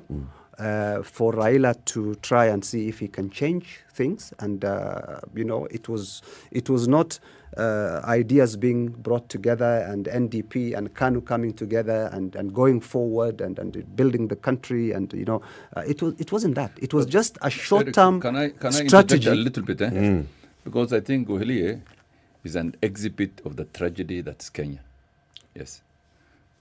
He's saying that he follows one man from here to here to here to here, and he's still following. Yes. That's a tragedy for Kenya because he's following a man, who is relentlessly pursuing power. And when you follow someone who is pursuing power for the sake of power, you become a shell yourself. You are devoid of thinking. I never follow anybody myself. Wait, Daktari. I never follow anybody. Daktari, I have the I have the right to respond. I have Yes, you do. I have the right to respond. I don't follow people. Why should I follow someone? Just your right of reply. Yes. My right of response. Let me finish. You don't have to finish. You finish. You don't have to finish. You finish, because what you're saying is nonsense. Anyway, I think pursuit of power. No. Is it true? No, because that's the same. My line of questioning was trying to establish earlier. I hope you are not one of them. There is no my line of questioning others. I wanted to establish whether you actually pursue. Just say you are there. You are order, gentlemen. I wanted to establish whether you are a supporter of Raila or whether you're a supporter of the message that Raila. Okay, I'll respond to that, but let me first deal with Ahmed. Ahmed has a problem. The exhibit or what? Ahmed basically has described the exact problem him and the people who that are on his side suffer from, which is he has a problem with being principled.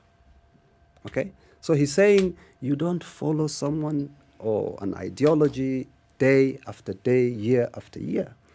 If every Kenyan did that, if we stood for what we stand for, if we stuck to that, then today we would have the Democratic Party, the Republican Party. So basically, Ahmed is turning something that is good into bad. And that's what the UDA and this, Ruto Brigade stand for. They have the capacity to turn things around. Everything that is good, they demonize. I'm a principled person. So what he's just described is someone who is principled. From 1980s up to now, I stand for, coming back to your question, not Raila. I stand for what Raila stands for. Raila is progressive. Raila is a leftist, politician, which I subscribe to. Raila stands for, Raila has always stood for human rights. Raila has always stood for. Now, Ahmed has a problem. He says, I think Raila we need to be fair here. No, wait. Ahmed has a problem. No, Ahmed says, let me finish. We need to be fair here. Ahmed, let me finish. Just give me 1 minute. Ahmed has a problem when he says Raila is pursuing power. Tell me any politician who is in this game for anything else other than to ascend to power. Yes, but that's the you point. Cannot do what you want to do without the power. Without the power. No. That is the point. Now we are on the same pedestal. We're on the same wavelength. You have agreed with me that Raila is now pursuing power. That's what I've been saying all along. Every politician does that. Yes. And what's wrong with that? Yes, I have no problem with that. But don't take the principal aspect out of it. Take the progressive aspect out of it. Take the reform aspect out of it. But if you pursue power yes, using certain principles. No. Even when he was describing Raila, he's describing Raila that is fictional. But Ahmed, do you not see that you have a prescription which is very detailed that you seem to want everybody to subscribe to? Exactly. And so when they don't, then suddenly they are not quite the human beings you thought they were to begin with. Actually, to the contrary, I'm a free soul. I want people to think on their own. I want them to fly the way they want. I want them to be free from this demigods, political demigods. I want them to be free from this tribal, what are they called, kingpins. I want them to be on their own. That is where Ahmed, I stand. What you're saying represents somebody I used to read about, because I've met you for the first time, from 2003 onwards. That's when you came to the limelight. What you're saying represents that. Exactly. But what you've morphed into in the intervening years is represented more by words than deeds. No, but you see the imagery you form about me, I have no control. Yes. What I do have control about.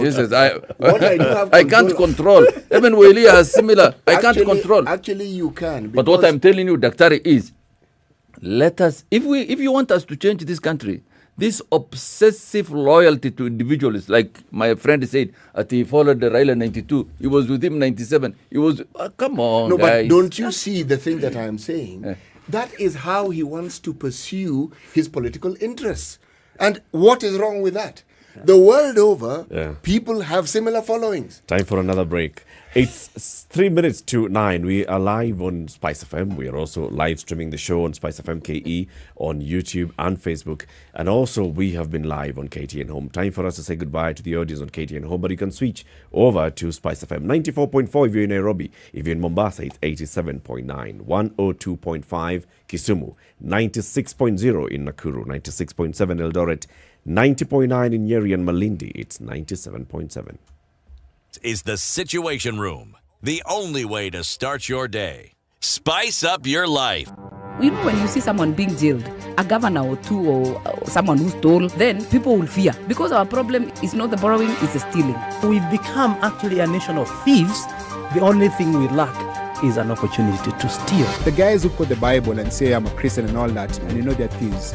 Return what you have stolen 4 times. If you know that you have property or anything that you have stolen, just return and say, my God does not allow me to hold stolen things. We are also a reflection of you, because you elect us. You know, we don't get into our office by ourselves. We are a reflection of the people who elect us. We don't want to go to the streets. We have a constitution that enables us to assert our will.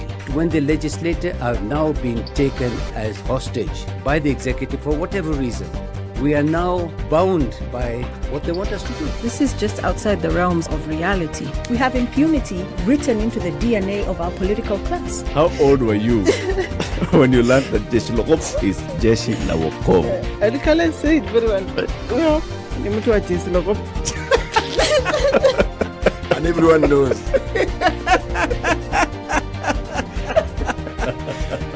Okay. This is the Situation Room, the only way to start It's your a minute day. to 9. The conversation with Muhammad Uliye and Nasir Abdullahi continues up to 10 a.m. this morning. And it's been heated so far. And this is just, it's sinking to understand. Muhammad Uliye supports Raila and what Raila has represented. Nasir Abdullahi is saying this is idol worship. This is just looking at personality and, amplifying a person to a position of a cult leader. And this is what you're against, Nasir. Absolutely. All my life. So what do you follow then? If you get to a point and you feel, I'm getting too attached to this person, you move away just because you're feeling attached to the person? No, I think the role I've played all my life, and I think Dr. agrees with me, is to audit the status quo. To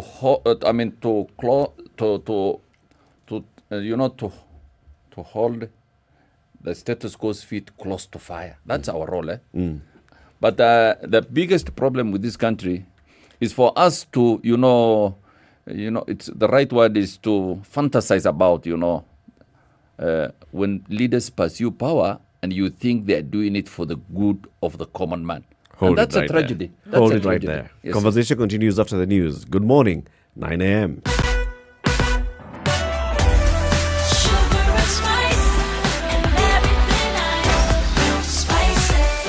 Spice up your life. The SpiceFM Newswire is brought to you by InDriver. Choose your preferred driver, mode of transport, and negotiate your fare to your destination for a safe, comfortable, and affordable trip only with InDriver.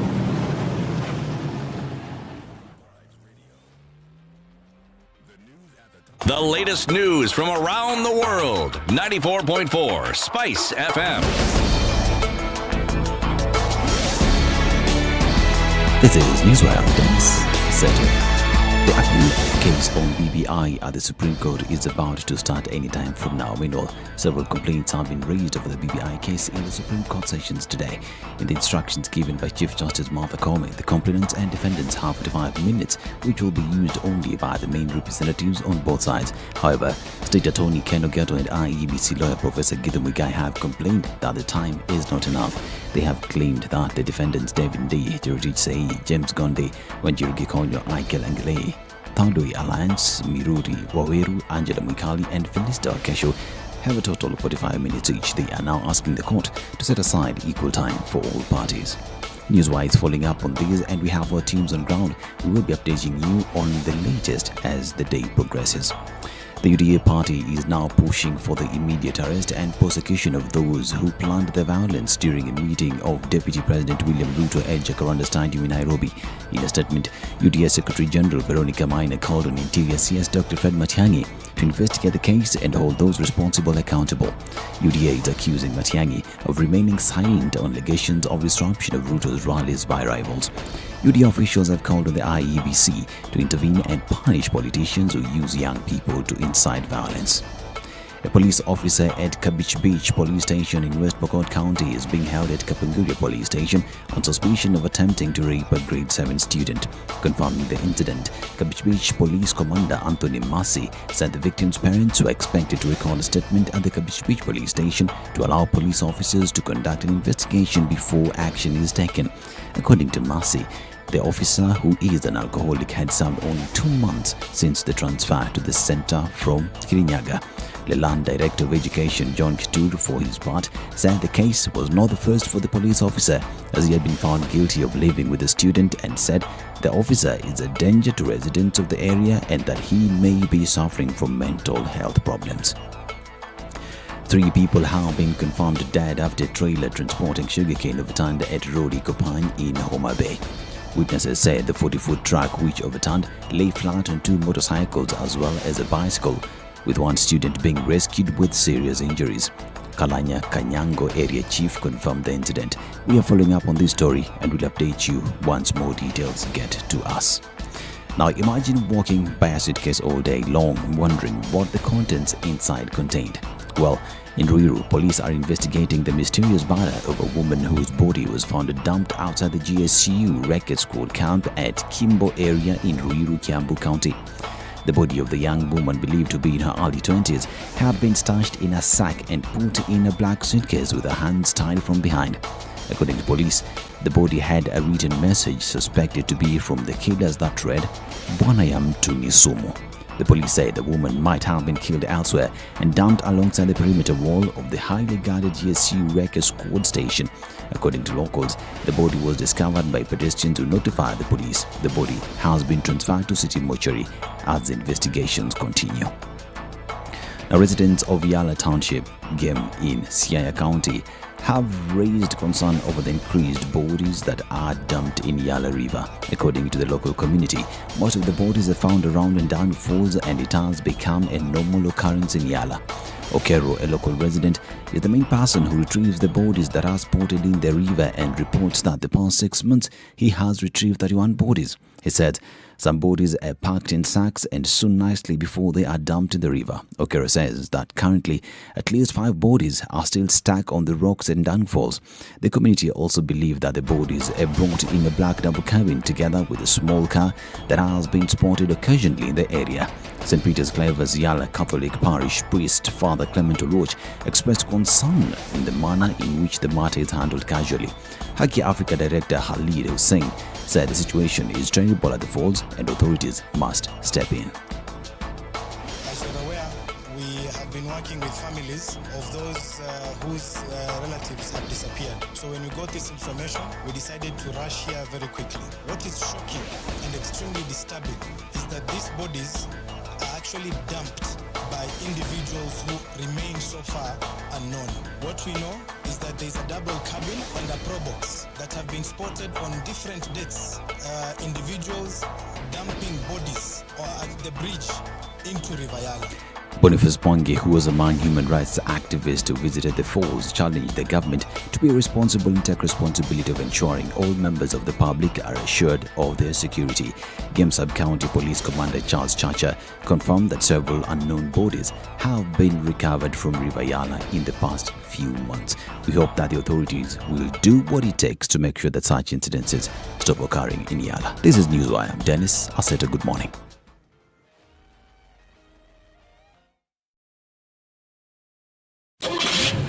The SpiceFM Newswire is brought to you by InDriver.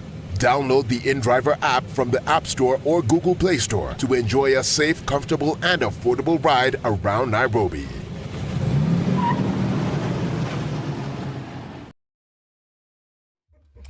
On Raila Odinga Way this morning, quite a lot of traffic, and that's feeding off of Langata Road and going well into the city, connects with Ngong Road and then into the city as well.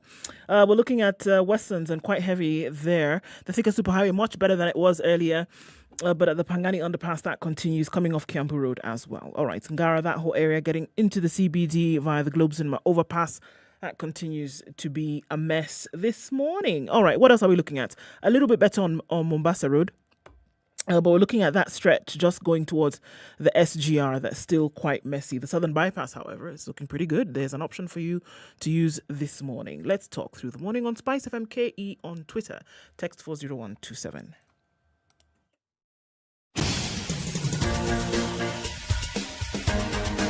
This is The Situation Room, the home of hard-hitting political commentary and penetrating insights about the state of the nation. This is a talk radio experience like no other. The Situation Room, a place for hard truths, debates, and elevated conversations. The Situation Room, witty, political, engaging, deep, controversial. In the room, we have C.T. Muga, researcher, academic, seasoned political observer, a fountain of wisdom in these politically uncertain times. Ndu Okoh, Nigerian by birth, Kenyan by choice, communications expert, Pan-Africanist, a truth seeker and believer in people power, and Eric Latiff, agent provocateur, the man in the chair, seasoned journalist, news hound, a man who believes in punching up, not down. This is The Situation Room.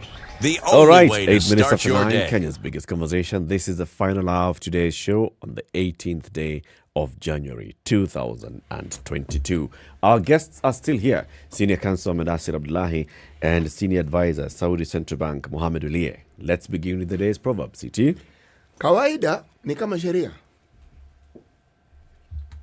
Kawaida ni kama sheria. Yeah. English. Habit is second nature. I think then Nasir will agree with that. You see, if you follow, I am not a keen follower in the sense that I don't read what senior counsel has to say on a daily basis, but I do follow. The one thing that I've admired about his persistence, there is a modern terminology for what he does, and he does it very well. There's only one other person who I think does it that well in this country. He's a spin doctor. The other person is who? Muthui. Okay, that's good. He's in good company. Yes, because the perspective that spin doctors bring may have nothing to do with the truth. Yes. But it certainly sparks your imagination. It gets you thinking. True. But many times it's that very truth that they use, and they give you a perspective that you may not have thought of. And they say, okay, fine, this is where you're headed, but consider this.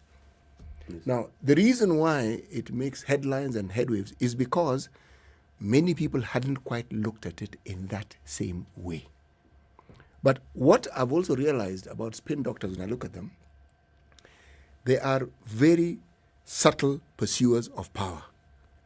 Yes. You will not see it because it's not overt. It's not in your face. But because of the way they go about their business, when I say they pursue power, they are influential. When somebody is influential, they have power. That's good. So they influence public perception and opinion. They influence a great more than just public perception. But public perception is important. And when public perception looks for them to point them in directions, they have power. And to continue with that conversation, Daktari, the side Ahmed represents is all about that. It's all about image. It's all about, it's a movie. They've put up a very good movie, an Indian movie. You know the Indian movie where... With the music and the dancing. And a guy catches a bullet and the impossible happens. And over the last 2 years, we've been treated to a movie by this so-called hustler nation. It is just a movie, nothing else. I mean, wheelbarrows being distributed, music, crowds being doctored, small people being hired to sing when, their guy is there, and to boo anyone else, and, MPs following one person, and money being distributed, and all that. This is a movie. It's about, it's a show. And it's a show about nothing. Did you used to watch Seinfeld? Some few guys who wake up in the morning, they go to town. But it was entertaining to see. Yeah, they just talk, they come up, they talk about what happened today. And they used to call it the show about nothing. And it was the most successful, comedy series. So what these guys are treating us to is to turn very serious issues of governance, very serious issues of economic issues into a movie, into a show. And we know how these kind of things end up. Yes.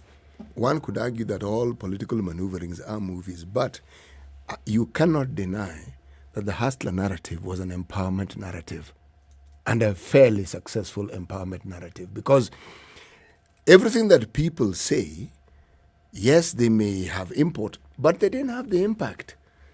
No, but you speak of it like it's dead, CT. No, but the point Wahili raised about the movie is so important.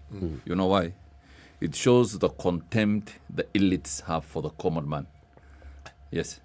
I mean, he's so contemptuous of what UDA propagates in terms of its narrative that he thinks it's a movie. He can't see the perspective from the other side.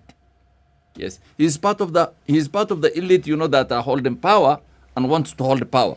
So when UDA comes with this wheelbarrow things, I mean, he's so condescending that he's in. Have you heard of that movie, that Indian movie? My friend, this is not about people catching bullets. This is about bottom up. So you want to empower the poor people from Mandera, from Mersebet, from Nakuru. Yes, I'm hearing you saying now that you agree. But, do you agree with this narrative? 1 minute, I will come. If I think UDM come to power, such statements, that belittle the common man, that see him as that. will be criminalized. It will be an Then offense. maybe- actually, it will you be an know what? offense. Maybe then we need to give Wale a round of applause here, because what Yes. he's been able to do then is draw you out from that corner, and we can hear now what you might actually be supporting. No, and no, is no. that the case? No, no. Exactly. For the benefit of our Exactly. He didn't audience. realize that. No. He didn't realize For that. the benefit But of our he did that. audience, I'm giving the opposite side, the view on the other side. No, he's talking But about- I'm not. You No, no, that one you can talk to the Eric take to the and bank. Daktari, and sorry, you see, Ahmed talks about contempt, and he says, it's about poor people and people are looking down the upon. wheelbarrow guy, the guy who pushes the wheelbarrow, yes. Just give me a minute. Mama Mboga. Looking Boda down boda. upon border and all that. In fact, it's the opposite. What this hustler narrative is about is to take advantage of people who are poor to try and use them to ascend to power. And they're using it in the wrong way. Now, if you look at this country, we've had economic challenges. We've had COVID. Before COVID, we have had serious economic issues in terms of the amount of debt we have accumulated. We're using a lot of our resources to pay that debt. And because there is this hunger for money, there's all these taxes. People who are traders have basically not been able to do business. And if you look at that, most of these people come from Central Province.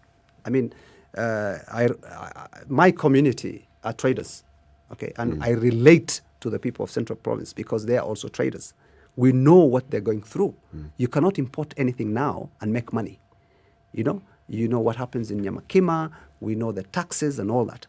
This is why then someone comes up and says, because these people are desperate, because these people have been put into a very, very tight corner, anything goes. I'll go and give them wheelbarrows. I'm going to give them some small cash. I'll distribute bananas from, Akarai in eastern suburbs of Nairobi. People will come and rush to me, and I will create this narrative. So, in fact, what Ahmed is accusing the other side of is exactly what these people. I mean, someone But do comes. you think- Wait, Eric, Eric, wait. actually, He talks we about. are hearing a confession here. Wait, Confession. wait, Ahmed.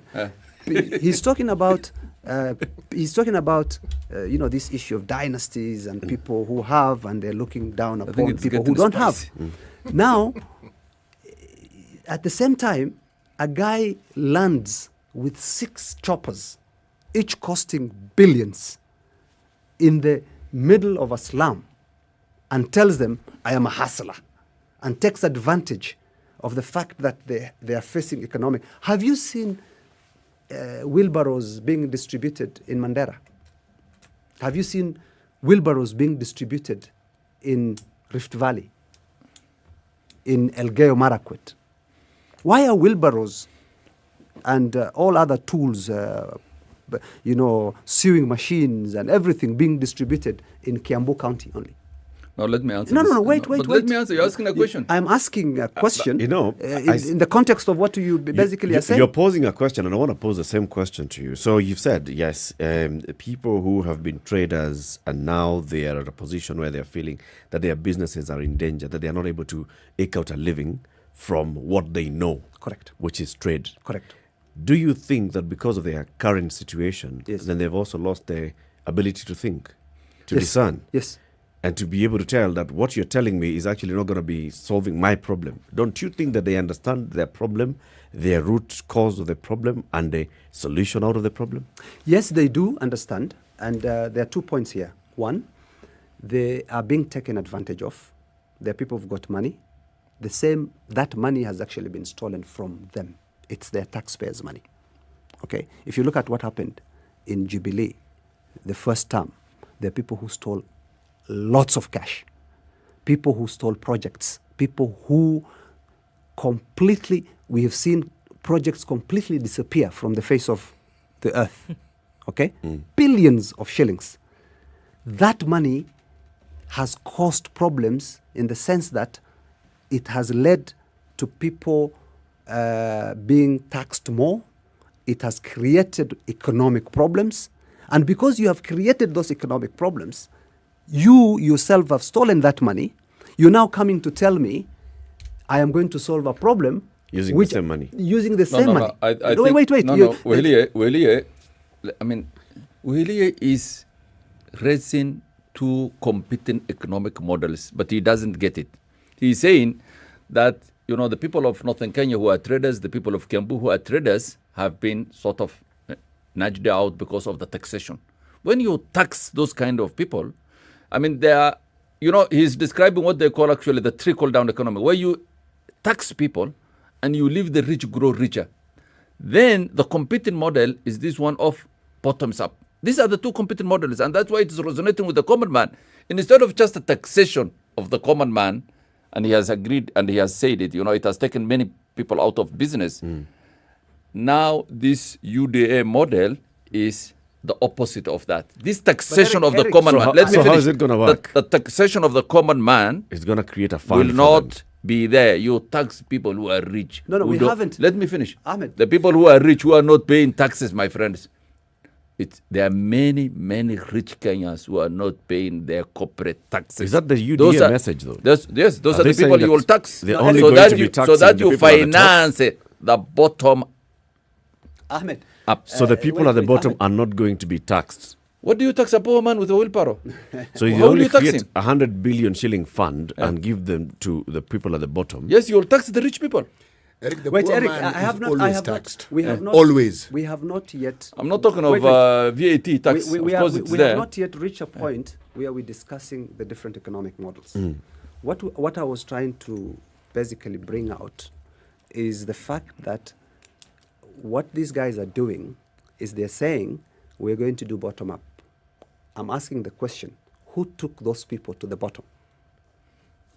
Who took those people? The status quo, the guys who are in power now. Before you bring Yes, them, yes. wait, before you bring them from the bottom Yes. to up, Yes. let's ask the question, how did they How did end they- up how did they not end up only at in the the bottom? bottom, but the bottom of the bottom? Listen to me. Why? Listen. It's because you stole their money. No, that's It's simplistic, because you know. you looted their money. It's now you Very coming back simplistic. with their money and then creating this class war where you're telling people, especially in Central Province, I have a problem with this whole shenanigans of UDA and the Hustler Nation. Why is the Hustler Nation very active in Central Kenya? It's not because they're looking for votes in Central probably Kenya. because it because they resonates. know the people of Central Kenya are very angry because of the economic situation in this probably country. because No, it not resonates. only. That's very simple. If I use strong words, my friend will not be happy. But he No, knows. He knows. because you get he knows the personal. word He you're knows about my to views use. about don't- this. if You know, you don't have to. my friend, Central Kenya is the heartbeat of Kenya. Yes, whether it's economically, whether it is the number, whether it's even the political history of Kenya. I mean, so when you have a good idea, that is the place you. How exactly is it the heartbeat? Dr. you Answer the question. It's the heartbeat politically. It's where the political leaders come from. The guys who rule you and me, they come from Central Kenya. And that will be the norm for the next 50, 100 years. It is also a lot of things, in terms of what heartbeat is. So if someone, it's close also to Nairobi. You do know that you have avoided my question. Huh? Which is? What is the heartbeat? Because the heartbeat is the essence and the very, very center of life. Yes. In the absence of that, you're dead. But I said the political heartbeat of Kenya, didn't I? Yes, you did. Yes, Even yes. if you But say... we're not discussing politics. Oh, no. No, we are, see, Central Kenya is the political heartbeat of Kenya. I am saying... Ahmed yes, is yes. just running away. The peripheries don't make decisions like Central Kenya does. And Ahmed, that is something, Ahmed, if you no, don't all I'm saying- internalize, all I'm you saying, pay the Dr. price. We may end up getting caught up in a rat of the semantics of the heartbeat. If I may just say one thing, the history of this country has shown us that political leadership does not come into being without some sort of coalition. Correct. Right from independence. That is why I was challenging that. But we No, can that- move on. That's not But- true. but Daktari, no, okay. Daktari, Wait, one wait, minute, one wait, minute. Ahmed, one wait, minute. Daktari. That is complete fallacy. I mean, you are right in history. I'm not rewriting it. Kanu and Kadu came together. What would you That was, what would you what call coalition was there? That was not a coalition. That was absorption. They were absorbed There was no coalition. My friend. Well, it's like you want to tell me when Raila with his LDP went to Kanu, that was a coalition. It was not a coalition. Actually, semantics. No. Okay, let's not get into that. So it's not a coalition. Let's get into that. My point, Eric, is very simple. And my point is, we have... Yeah. No. He's having a word with the producer. You just continue. We have a problem here, which we are asking the same people who created that problem to solve, and they're coming out to tell us we had inherited a very good economy, okay, that was doing well with manageable or sustainable debt levels. We have gone into a borrowing spree.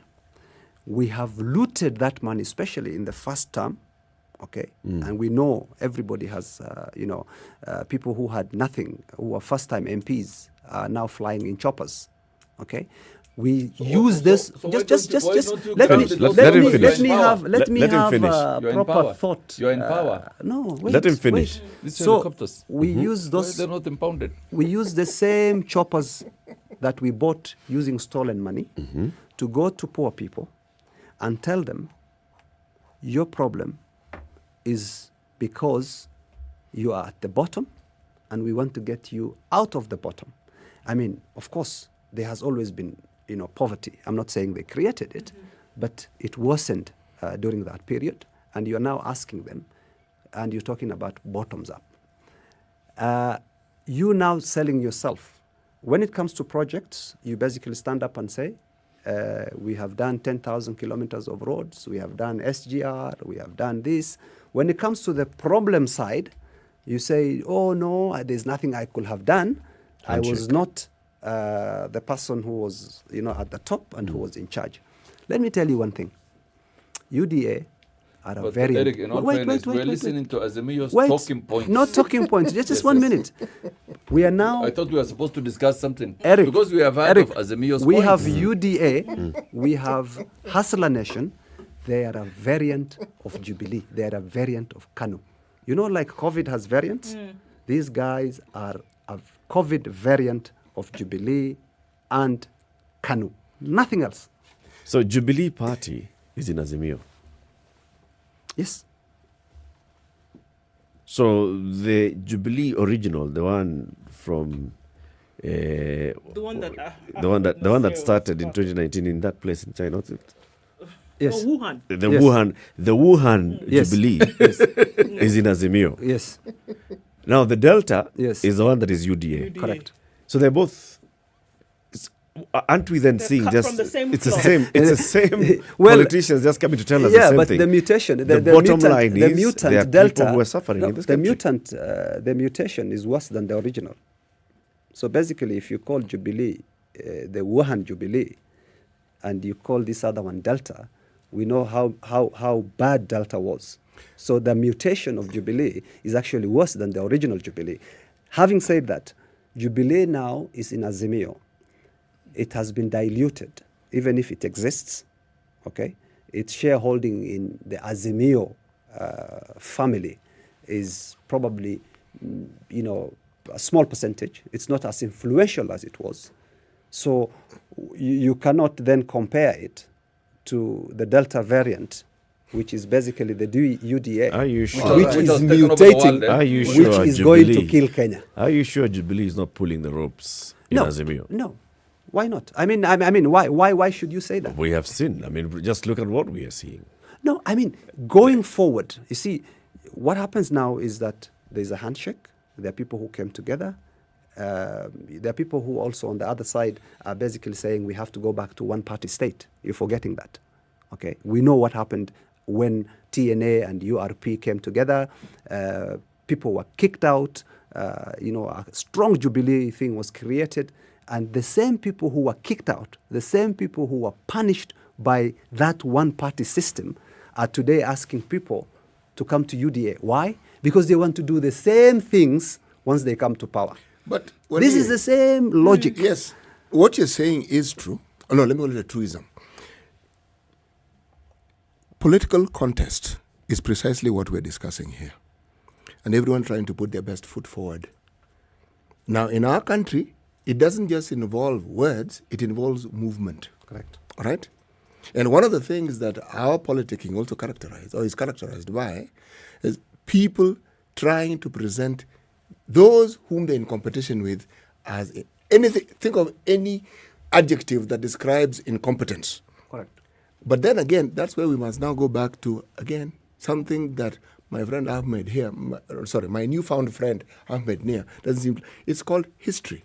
Yes. Because we have to ask, this person says this, we have heard. But is there anything in your political track record that can indicate that you are able to do this? And by example, you have done in the past when you've had a position and you've had the power to do so. I think, Dr. you have raised a very important point. History. Now you're friends. History, eh? History. We're friends from the very beginning. History, We're actually. becoming better friends. History, eh? And that is your nightmare, especially, my friend, that is a nightmare. Because when you look at the history of the competing political forces in this country at present, any rational person will make his mind that you cannot be in Azimio. That is if history is your point of reference. You know why? Because Azimio's history is what? Political opportunism. Nothing else. Taking advantage of political opportunities. Cohabitation, that is, political Let me finish, Dr. Let me finish, Dr. Cohabitation, yes, that serves temporal interest.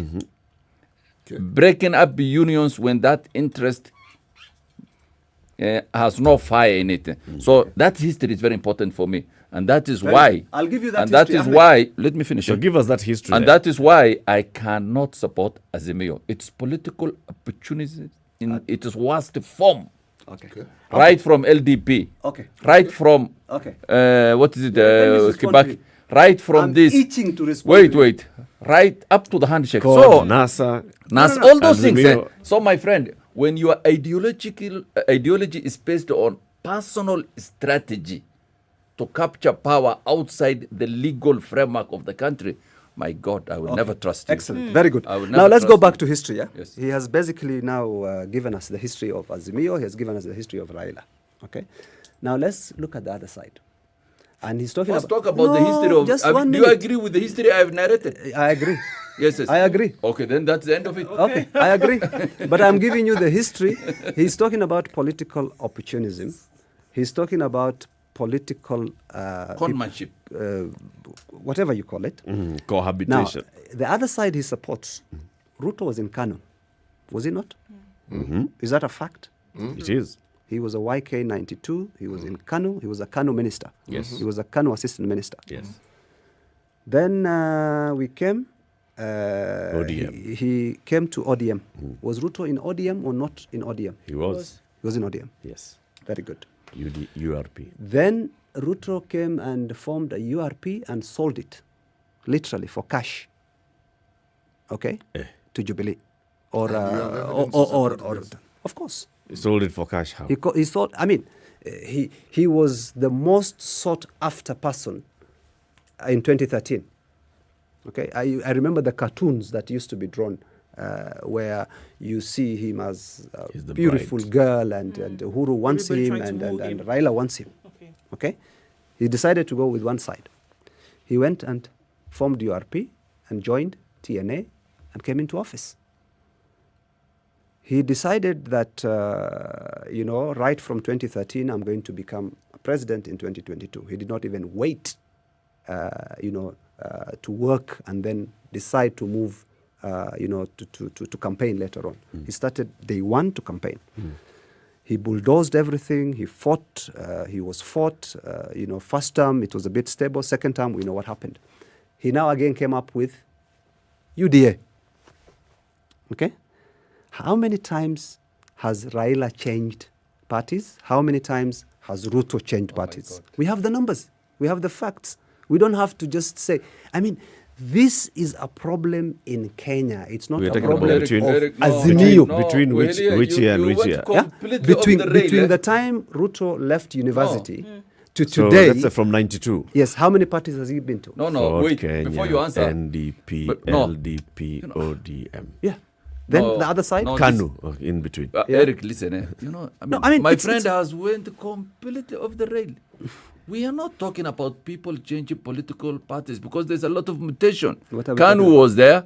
There was this for the silly. What are we talking about? The history we are talking about is someone In a- with his political unit going Seeking into power. an agreement Seeking with this. power. He gets into that political arrangement. He's given power. Then he hopes he will inherit. When it doesn't happen, he breaks. Then the cycle is repeated. That is the history we are talking about. You're describing Ruto. No, wait. Wait. You're describing Ruto. Don't just drop names. We have no problem with someone being in KANU, then they go to another party, then they go to another party. That's normal in Kenya. The history I was talking about is Raila being in LDP, doing a merger or cohabitation with KANU. He is made Secretary General of KANU. He is not given the baton. He bolts out. He forms SNAC. He is given some power. He bolts out. So, I mean, that is the history I'm talking about, which has culminated in the handshake. Yes. Handshake, he has taken power when the electorate, including myself, in 2017 and 2013, denied him. So are you saying the ultimate goal? We refused to give him power. But now he has taken power through the back door. Is the ultimate goal, according to you, then, purely seeking power or hoping to bring some kind of change in the country based on ideological elements? What are we talking? What are you saying exactly?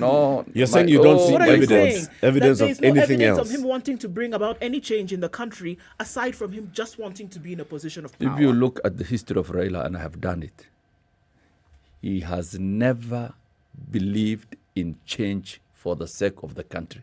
Raila has been very good, and I commend him. He has been ruthless in his pursuit of power. So don't mix the two issues. He is legitimate. He legitimately pursuing power. I have no problem. He is entitled to take power. And that's what he has been doing for the last 40 years. But you're saying don't confuse it with the thinking that he might be wanting to bring about change in Yes, the country. reform. He is not a reform agent. Why wouldn't he be able to use that position to get that? No. The evidence, look at his history. My God. No, but Raila has never ascended to power. Who told you? Why? Raila has been in government for 30 years. He's been a prime minister. Prime Minister. And minister for roads, he has been a minister. energy. Sharing the presidency. Let's take a break. No. Let's take a break. It's 26 to 10. Let's take a look at the traffic and the weather. We'll be back. This is the Situation Room, the only way to start your day. Spice up your life. Hey, it's getting hot in here. The media has greatly contributed to the moral rot that we experience in this country. I remember a senior politician telling me, point blank, nobody steals in the field, it's stolen in the granary. So my friend, if you're going to win an election, jipange kwa granary. I think we are suffering from Stockholm Syndrome. Our violator and abuser is also our redeemer in our mind. The whole political class, the whole political institution is rotten. It is based on ideals that cannot progress our country forward. This is the Situation Room, the only way to start your day. Cloudy conditions in Nairobi at 19, highs of 22. It's hot in here. The Lows weather of with 15, Spice cloudy FM. at 17 in Nakuru, highs of 20 and lows of 14. 18 degrees and cloudy in Nyeri, highs of 24 and lows of 14. Chance of rain later, highs of 20 and lows of 12. In Mombasa, it's partly sunny. We'll see highs of 32. 31 will be the high in a partly sunny Malindi. It's raining in Kisumu at 20, highs of 24 and lows of 18. And it's cloudy in Kakamega. We'll see highs of 25 and lows of 16. Kampala's cloudy at 20, highs of 25 and lows of 17, while it's cloudy in Dar es Salaam at 30. We'll see highs of 32 and lows of 25. Lagos is mostly sunny at 25, highs of 32. 23 will be the high in a sunny Johannesburg. And 24 degrees and mostly cloudy in Kinshasa, highs of 30 and lows of 23. It's 3 degrees out in Beijing. We'll see highs of 4 and lows of -7. It's 1 degree and cloudy in Paris. We'll go to highs of 7. Cloudy at 1 degree in London, highs of 8 and lows of 1. And coming into Tuesday, New York, cloudy at 2, highs of that and lows of -3.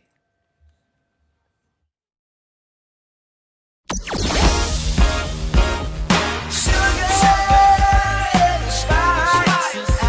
All right, it's dying down in some parts, looking a little bit better while on the way, but not quite. Those who are coming off Spice up your life. today, that option might take you a little bit longer. Try thinking using Longway and using the bypass, going then via Ngong Road.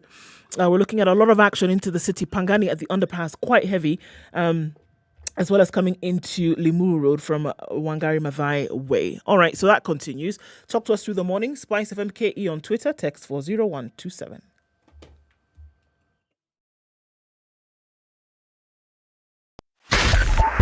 .5 Spice FM, Kisumu.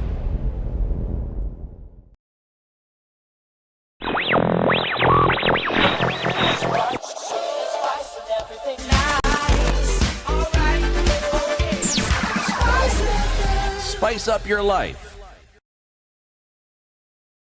Mature, intelligent talk every morning. Spice up yourself.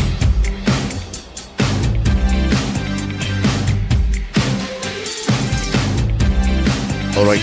Mornings done right. End of the show. Our guests this morning, Mohammed Uliye and Manasir Abdullahi, being hosted by Eric Latiff, Siti Muga, and Ndu Okoh. Before we're taking the break, Manasir, you were saying that the history of Raila Odinga has been pursuit of power, and then Ndu asked you, but is it pursuit of power for the greater good, or is it pursuit of power for just personal gain? And do you have any evidence that shows the contrary, that what he's been preaching to the public, that I'm pursuing power so that there can be greater good for the community, for the society, is not the case?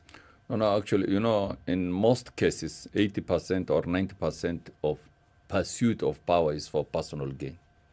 I mean, the public good, is a byproduct of that personal pursuit. I mean, if you want to change society, there are many ways of changing society, the priests, the imams that are in our mosques, the MCAs, those are change agents also. These guys in the NGO, these guys who are in the slums making civil society, that is change in itself.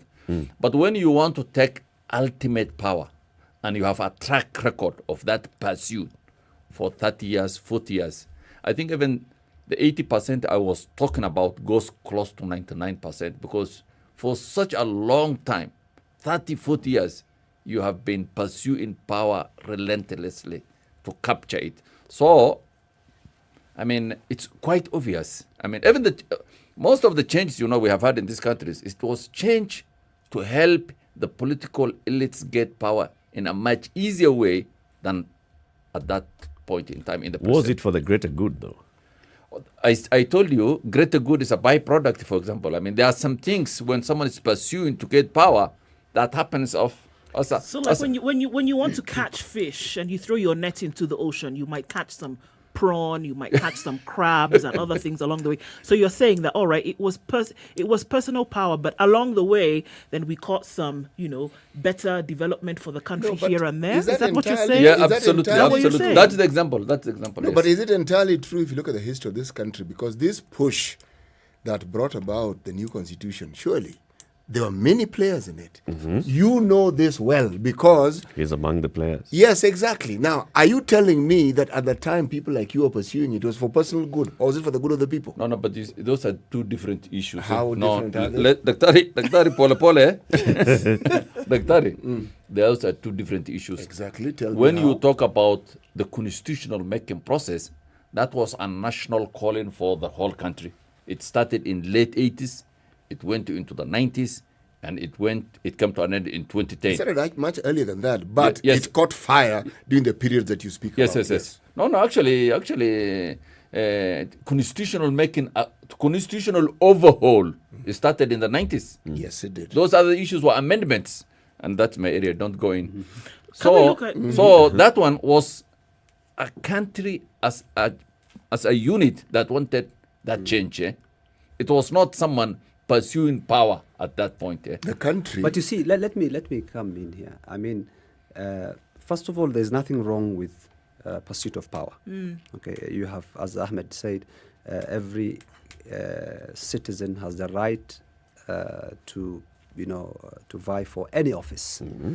Now, the pursuit of power also comes with certain things. Sometimes you might not get into that power, but in the process of trying to pursue that power, there are certain changes that come about.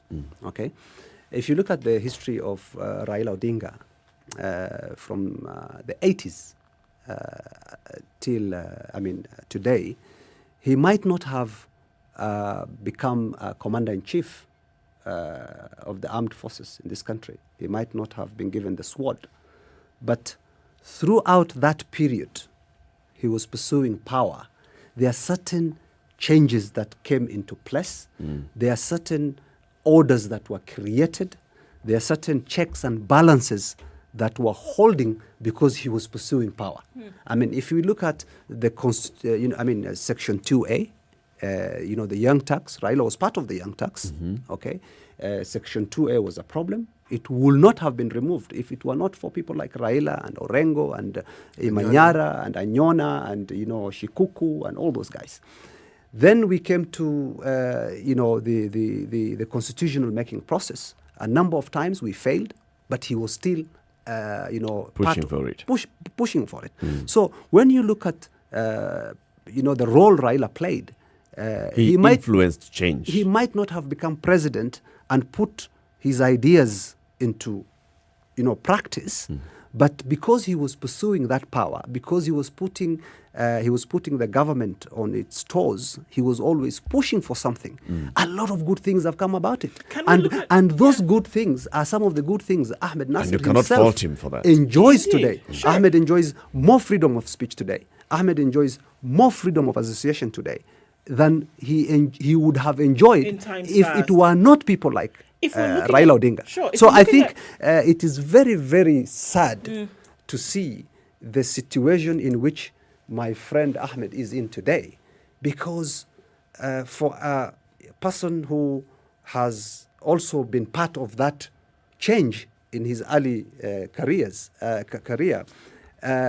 he's denying a reality that exists today, that Raila over the last 30 or so years has created a lot of changes that would not have been created if he did not pursue power the way he's pursuing it. Maybe Ahmed is feeling that you are giving too much credit to one person and not everybody else. No, I'm not giving too much. No. I am not giving Eric. Eric, I am not giving. I just want to make a distinction that there is pursuit of power that is the dominant driving force of Raila.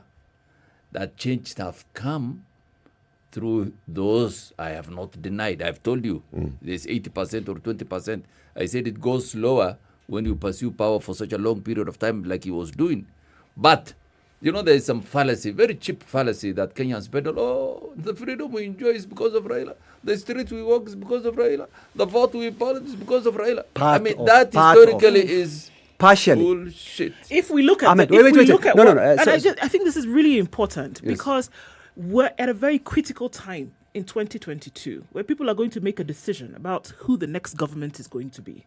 And as important as history is, there's a present situation in which Kenyans are abiding today and asking the question that who is going to deliver them from the current problems that they're facing, whether it is education issues, whether it is health issues, whether it is marginalization issues, whatever the case may be.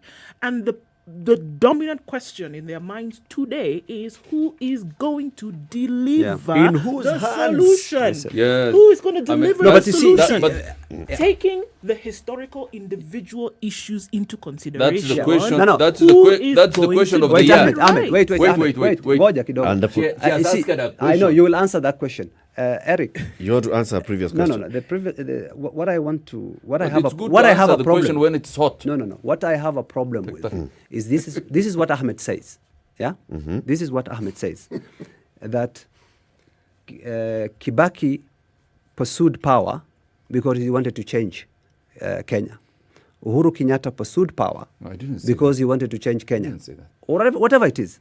Ruto is pursuing power because there is something he wants to change in Kenya. But Raila pursues power has been pursuing power for his personal gain. That's not fair. That's not fair. He did not compare. But that's what he alludes to. No, I am not alluding. Uhuru pursued power to get power. Kibaki pursued power to get power. That's what I'm saying. You don't put words in my mouth. It's just a percentage. When politicians pursue power, they do for their selfish gains. So why that do you have a problem? Byproducts. Why do you have a problem with Raila pursuing power? I have no problem. The problem I have is you are saying he has brought the freedom I have. He has not. Okay. He has But you know, not. I'm still going back. But let me answer your question. No, yes. She has answered a very important in question. whose hands are we safe? Yes, she said, considering the problems we have, considering the difficulties we have, considering all these issues we have, who should we trust as we make decision in 2022? Very important. Yes. I will ask you, who has brought those problems? Handshake. Jubilee. No. Handshake. That's where we Jubilee. No. Yes. Point us in the direction in which we're supposed to be Yes, going. absolutely. How so? Because you have to identify who has brought the problem. And that problem has been brought by Jubilee, my beloved Jubilee, of course, and the handshake. So again, the who solution. you're running from. But No. I keep asking you, and I asked you before. The solution You has can to come run from outside.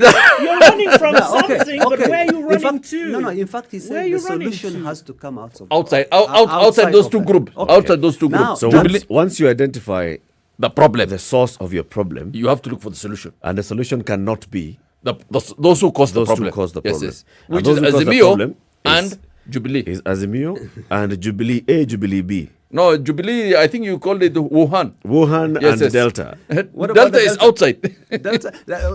Look, Eric.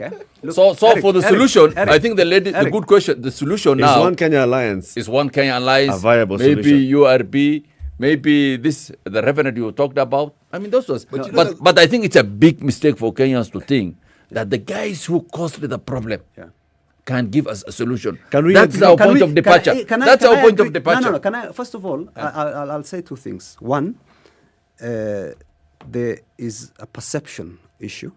There is, John Major, when he was the Prime Minister, there was this debate or the famous saying or talk about being in office and being in power. Okay, so there is this perception that after the handshake, that Raila is running the show, or he is partly running the show. We have not elected Raila into any office. Okay, he could do whatever he wants to do. Okay, if it is a problem of him now running, the country, it is a problem for Jubilee and the president himself. It is not about Raila. If today I was given that opportunity to come and participate in running of the office without being elected and making very critical decisions as people are making it, I would take it. Okay, I mean, it's not Raila's problem that he's at least, flying in a helicopter or whatever it is. He's enjoying the trappings But of all power. we know, and all Kenyans know, Kenyans are not stupid, is that he is not the commander-in-chief of the armed forces. He is not the head of government. You're talking of division of labor. Wait. Division he is of labor. Let me finish. He is not head of government. He has not appointed people into office. There is no responsibility that, that we have put on him. For every right, there is a responsibility. We have not given him the responsibility because he has no rights that he enjoys because But he has he's usurped in the power. elected office. He has usurped the power. That's the point you are not making. No, wait. Yes. I've given. You see, if he can usurp No, power, Willie, it's if not he fair. can usurp power, then The one that we gave power has failed. the people we gave power have failed. Okay, And they ought to be answerable. and if you are a deputy president today and you are saying your power has been usurped, what the hell are you doing there? Just get out of the place. Eric, you cannot be in Eric, office Eric. and enjoy Willie, and then say, Willie, "Oh, my you are job is being misleading us. done by someone else." Let me complete. I was just giving a background. I haven't even come to that point of we were discussing. Now, in who is you see the problem I have with Ahmed and the likes and so many other Kenyans is because Raila has been demonized a lot in the past. Every time you say this side cannot get us out of these problems, they cannot solve our problems because they were part of Jubilee, especially the UDA guys. The only thing that Ahmed or other people will always come with is Raila will be worse. So they're always talking about the future.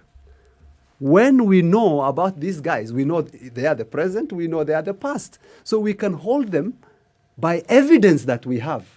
So I know Ruto promised So what certain yardstick things. should we use for these future guys? Wait, Ruto promised stadia, he promised a lot of things. So I have evidence. I can tell him, you did this, you did A, you did B, you did C. When it comes to Raila, it's always about the future. It is about hypothetical stuff. When I say this guy is not good for the country, he has been given that power. I have tested his capacity. I can assess it. So you have I practical can assess his experience. performance. But when it comes to Raila, You have practical it's about experience. the future. You're always No, telling me. no. But Raila will be worse. You have practical without any experience evidence. with No, the listen to- Jubilee Delta. no, Yes. But you have faith with Azimio. So I one think- is experience, the other one is what? Faith. No. And hope. It's not a question of faith. It's a question of someone who wants to take power, okay? They have never been head of state, okay? All you can do is rely on their policy, give them a chance. But the others, we've given them the chance, they have failed. And yet the same people are coming to us and telling us, I am better than someone that you have not, You see, rating companies, Eric, I'll give you something about rating companies. If the rating agency rates you, okay, let's say a C. Like Moody's and the others. Yeah, Moody's and all the others. If they rate you a C, you're in trouble. It's not a good rating. Sometimes it's better to be unrated, okay, than to be rated C. Poorly. Raila is unrated when it comes to presidency. Why? Because he has never been a president. He's been a co-head of government. No, but you see, we know the circumstances in which Yes. he was a co-head. Yes. We know And those the circumstances shenanigans around it. guaranteed him We the know authority he of had no being power. at the seat of No, power. no. We know he had no power. No, I think we know Kibaki was the president. Please, we know the Kibaki please. side was running the show. Let's also not rewrite history. Yes, yes, Wale. absolutely. We're not rewriting history. I'm giving you a fact. In the grand coalition government, Wale, Yes. Raila was not head of state. There was one head of state. Correct. The president. Yes. But then there was sharing of government. Correct. And power in government. Correct. Right? Yes. And so Raila Odinga Yes. was a co-head of the executive. Correct. And it was very clear that decisions are going to be made not just by consultation, Yes. but with concurrence. Correct. That means that those two gentlemen, Yes. Kibaki and Raila, Yes. were heads of government. Okay. They were co-presidents. Okay. No, Despite the shortcomings Eric, of that the arrangement. important point Eric, also. Eric, Yes. The important- wait, Ahmed. Despite the shortcomings of that arrangement, okay, there are so many things I disagree with that about the level of his power and how much power he actually had. But I'll give it to you. Even then, the Grand Coalition government, if you compare its performance to even the first term of Jubilee, are you, in your own senses, telling me that the Grand Coalition performed worse than Jubilee? Now let me answer this I'm asking question. you a question. Let me answer the question, Welia. Which Jubilee? Jubilee first term or Jubilee Any second term? Jubilee. No. Any variant of Jubilee. No, Welia. The Wuhan, the Delta, whichever one, the Omicron, whichever it is. Let me answer your question. First, you create your own fallacies, then try to expound on them. One of the fallacies you have created is that Raila is being judged on the future. No. Raila is being judged on the past. He's never been a head of state. Listen to me. Raila has been in government one form or another for close to 20 years. From Secretary General of KANU, from Minister of Energy, from Minister of Roads, from Prime Minister, all those. We are judging him by his... Wait. We are judging him by his record. Why are you judging only Wait, let me finish. We are judging him by his record. And the biggest problem people like me have with Raila is these tricks he uses of when he does not get the mandate of the people through the ballot box, he finds his way in the same government we have ring-fenced him from. So Wait, let me finish. It is that. You see, it invalidates the will of the people. I go to the ballot paper. I'm given a choice between two candidates. I said, this one I will not vote. The one I have put in the jail suddenly comes out of the jail and takes power. Is that Raila's problem? No, of course it is. Of course. It is a problem of the weakness of the people you have elected. We have a minute to conclude, Eric, that is my biggest problem, because if the will of my vote does not count, because of that, no way. I mean, how can I Eric, vote for that same person? If I made you as you conclude, Eric, wait, if you were made the CEO of the Standard Group, yes, and I come and take your powers, the same powers that you legally have, yes, or perception exists that I have actually taken you. Ndu trust you? Is it my problem or it's your problem? Both. Why are you blaming? Did Raila take a gun? No, the main problem is yours. Why do you go to a house that you are not entitled to? Why don't you avoid it and stay where you are? It's up to you. As we conclude, gentlemen, it's up to you to keep your house away. I mean, Asanteni sana for joining us today. I mean, this what we've done today is just opened up the banter on the conversations that we see, the conversations that will be hitting up as we head towards the general election in August. But the important bit would be to interrogate each of the candidates, each of the campaigns, and really get granular into what they're promising, into their track record, and into what we know to be our problems or all we seek. Thank you very much, gentlemen, for joining us today. Thank you, Eric. Asante sana, Thank you very Eric. much. Thank you. Listen to today's proverb. Siti. Kawaida ni kama sheria. Kabisa. Na wakili anaielewa kabisa hiyo. Kabisa. Yes. Kawaida ni kama sheria. Ni kama sheria tu. It's the same. Sheria. It becomes habit. Okay. Thank you very much for tuning in to Kenya's biggest conversation, The Situation Room, today. Tomorrow is another day. It's Wednesday. It's the 19th. We'll have more conversations. Between now and 11, you have uninterrupted music. And then you have Sugar and Spice, Yolanda and DJ Absolute from 11 to 2. And then 3 to 7 is Quatch. And then thereafter, the adults in the room.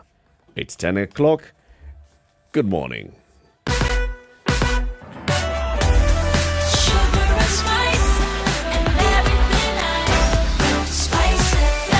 Spice up your life. The SpiceFM Newswire is brought to you by InDriver. Choose your preferred driver, mode of transport, and negotiate your fare to your destination for a safe, comfortable, and affordable trip only with InDriver.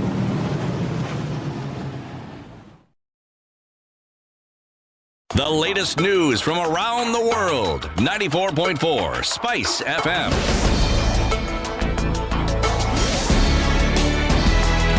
This is Newswire. Dennis Aseto. Chief Justice Martha Koome has rejected a request by Attorney General Paul Kihara and other lawyers who sought to have their time extended to prosecute their case in court during hearings of the appeal on the BBI bill. Judges Koome said the 45 minutes allocated to those defending the BBI as well as the anti-BBI brigade is appropriate and that there was no need for further extension. Koome said the Supreme Court judges had already reviewed the record of evidence presented by both parties in High Court and the Court of